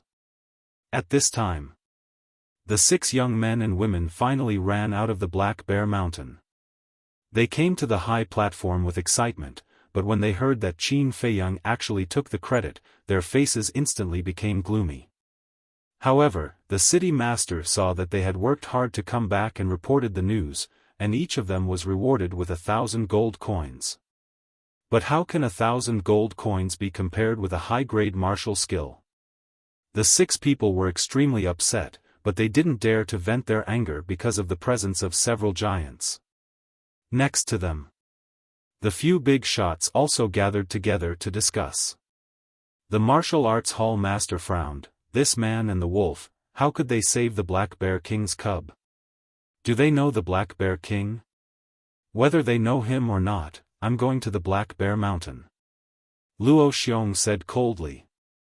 He couldn't help but get angry when he thought of the herbs he had painstakingly cultivated being robbed by the damn man and wolf. But he didn't know that the real culprit was laughing at the side. The city master said, "The royal family has given a death order to capture Qin Feiyang no matter what. So, I'm going to the Black Bear Mountain personally. Who else is willing to go with us?" At last. Other than the Precious Treasure Pavilion Master and the Martial Arts Hall Master, everyone was prepared to go to the Black Bear Mountain to help because this was a good opportunity to curry favor with the Pill Hall and the royal family. After half an hour, the city master gathered dozens of guards. The Pill Hall and the major families also gathered many experts. Among them was the black-clothed old man who was guarding the herb field, and the Battle King expert from the Lin family of Yen City. When they were about to depart, the 6 young men and women took the initiative to lead the way. The city master and the others naturally wouldn't refuse someone to lead the way. Thus, under the lead of the 6 people, the group of people entered the Black Bear Mountain in a grandiose manner. As for Qin Feiyang, he looked like it was none of his business.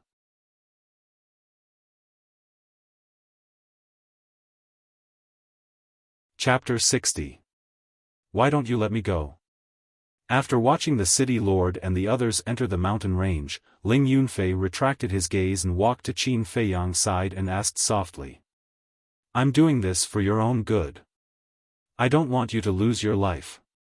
Qin Feiyang said. "So serious?" Ling Yunfei was surprised. He glanced at the Martial Arts Hall Master and Precious Treasure Pavilion Master and whispered, "Tell me honestly, what happened last night?" "Don't ask. You just need to know that I didn't harm you." Qin Feiyang smiled faintly. Ling Yunfei furrowed his brows, but they immediately smoothened out as a smile crept onto his face. Indeed, the process wasn't important. The result was, he didn't do anything but received a superior martial technique. He should be content. If he kept pestering and insisted on getting to the bottom of it, it would cause this person to be dissatisfied. "Here you go." Qin Feiyang handed the bamboo scroll to Ling Yunfei. Ling Yunfei stretched out his hands and carefully took the bamboo scroll as if he was receiving an imperial edict. He was so excited that his hands were trembling. "I will make a copy for you as soon as possible." Qin Feiyang smiled faintly. "I don't need it. Keep it for yourself." "You don't want it?" Ling Yunfei was stunned. This was a superior martial technique. He didn't want it?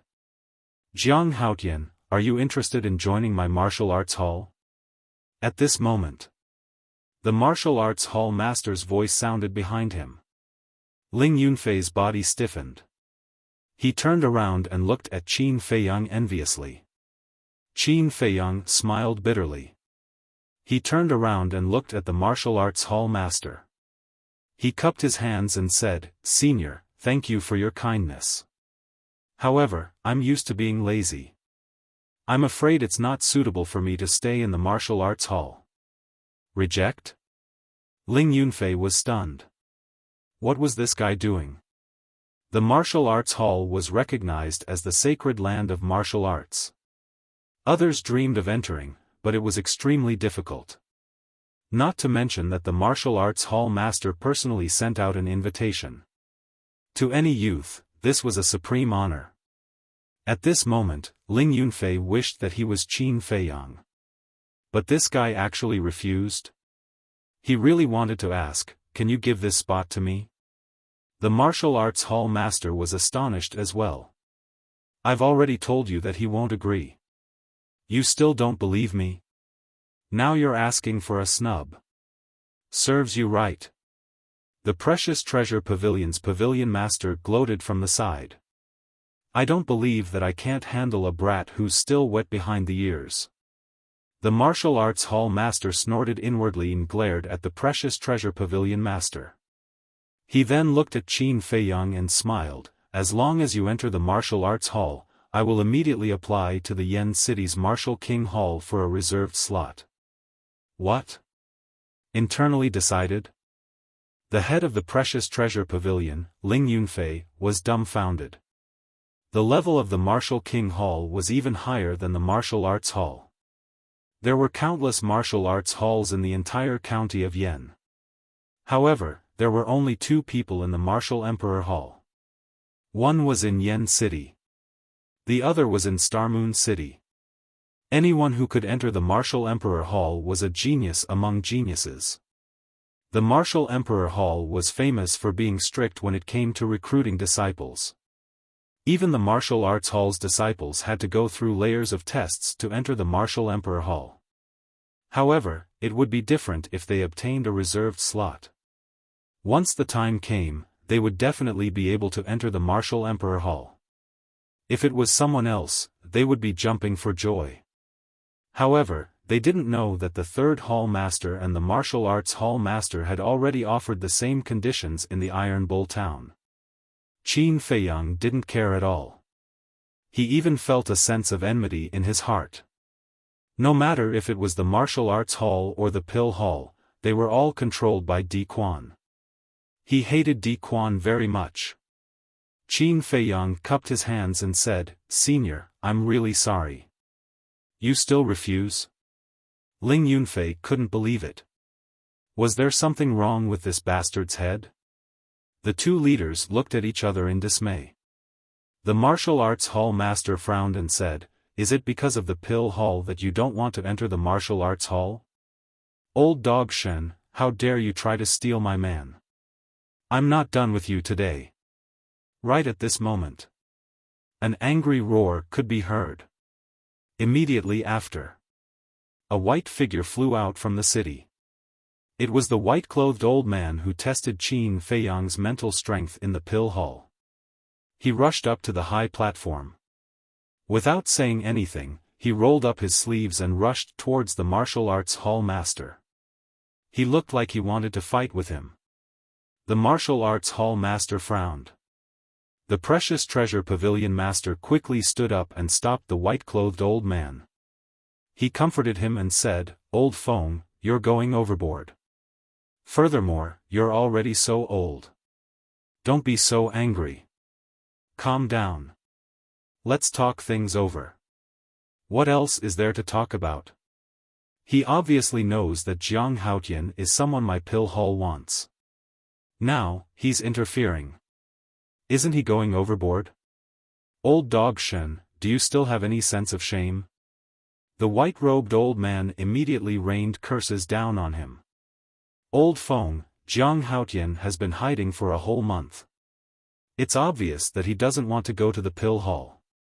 Why do you have to force him? Furthermore, your Pill Hall has a lot of talents. You don't lack him. Why do you have to snatch him from my Martial Arts Hall?" The Martial Arts Hall Master was also angry. He glared at the white-clothed old man. "Snatch him from you? Why are you so ridiculous? Who gave you such a thick face? Why are you so shameless? Do you know what first come first serve is? Let me tell you, old dog Shen. With me here today, don't even think about getting what you want. This Jiang Haotian is mine." The white-clothed old man shouted angrily. The Precious Treasure Pavilion Master was confused and said, "Old Feng, Jiang Haotian doesn't even know how to concoct elixirs. Why do you want him? Isn't that right? The Pill Hall is a place to concoct elixirs. If you let him go to the Pill Hall, it's a waste of his talent." The Martial Arts Hall Master was also confused.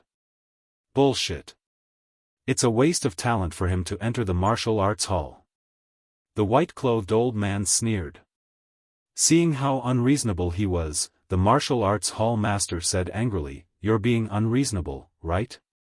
Don't force me to use violence." The white-clothed old man said with disdain, "Try it if you dare. If you dare to use violence, I'll shut down the Martial Arts Hall. From today onwards, the Martial Arts Hall in the Black Bear City can forget about getting even half an elixir from the Pill Hall. Bastard, don't go too far." The Martial Arts Hall Master suddenly stood up. He was furious. "Seniors, stop arguing. Whether it's the Pill Hall or the Martial Arts Hall, I won't join either. Seeing that the two of them were about to fight, Qin Feiyang's voice suddenly fell into their ears. Immediately, the two of them were slightly stunned. They turned around and looked at Qin Feiyang at the same time. They asked, "Why?" Ling Yunfei and the Precious Treasure Pavilion Master also looked at him in confusion. They really couldn't understand. Why didn't he join the two major forces? What did he want? Qin Feiyang sighed and said, "I have my reasons. Please forgive me."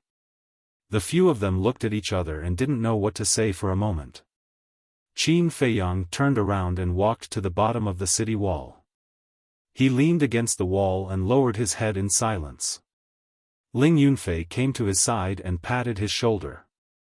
He smiled and said, "If you want to find someone to talk to, I'm willing to be a listener." "Thank you." Qin Feiyang looked at him gratefully. However, there were some things that could only be buried in his heart. Roar! Roar!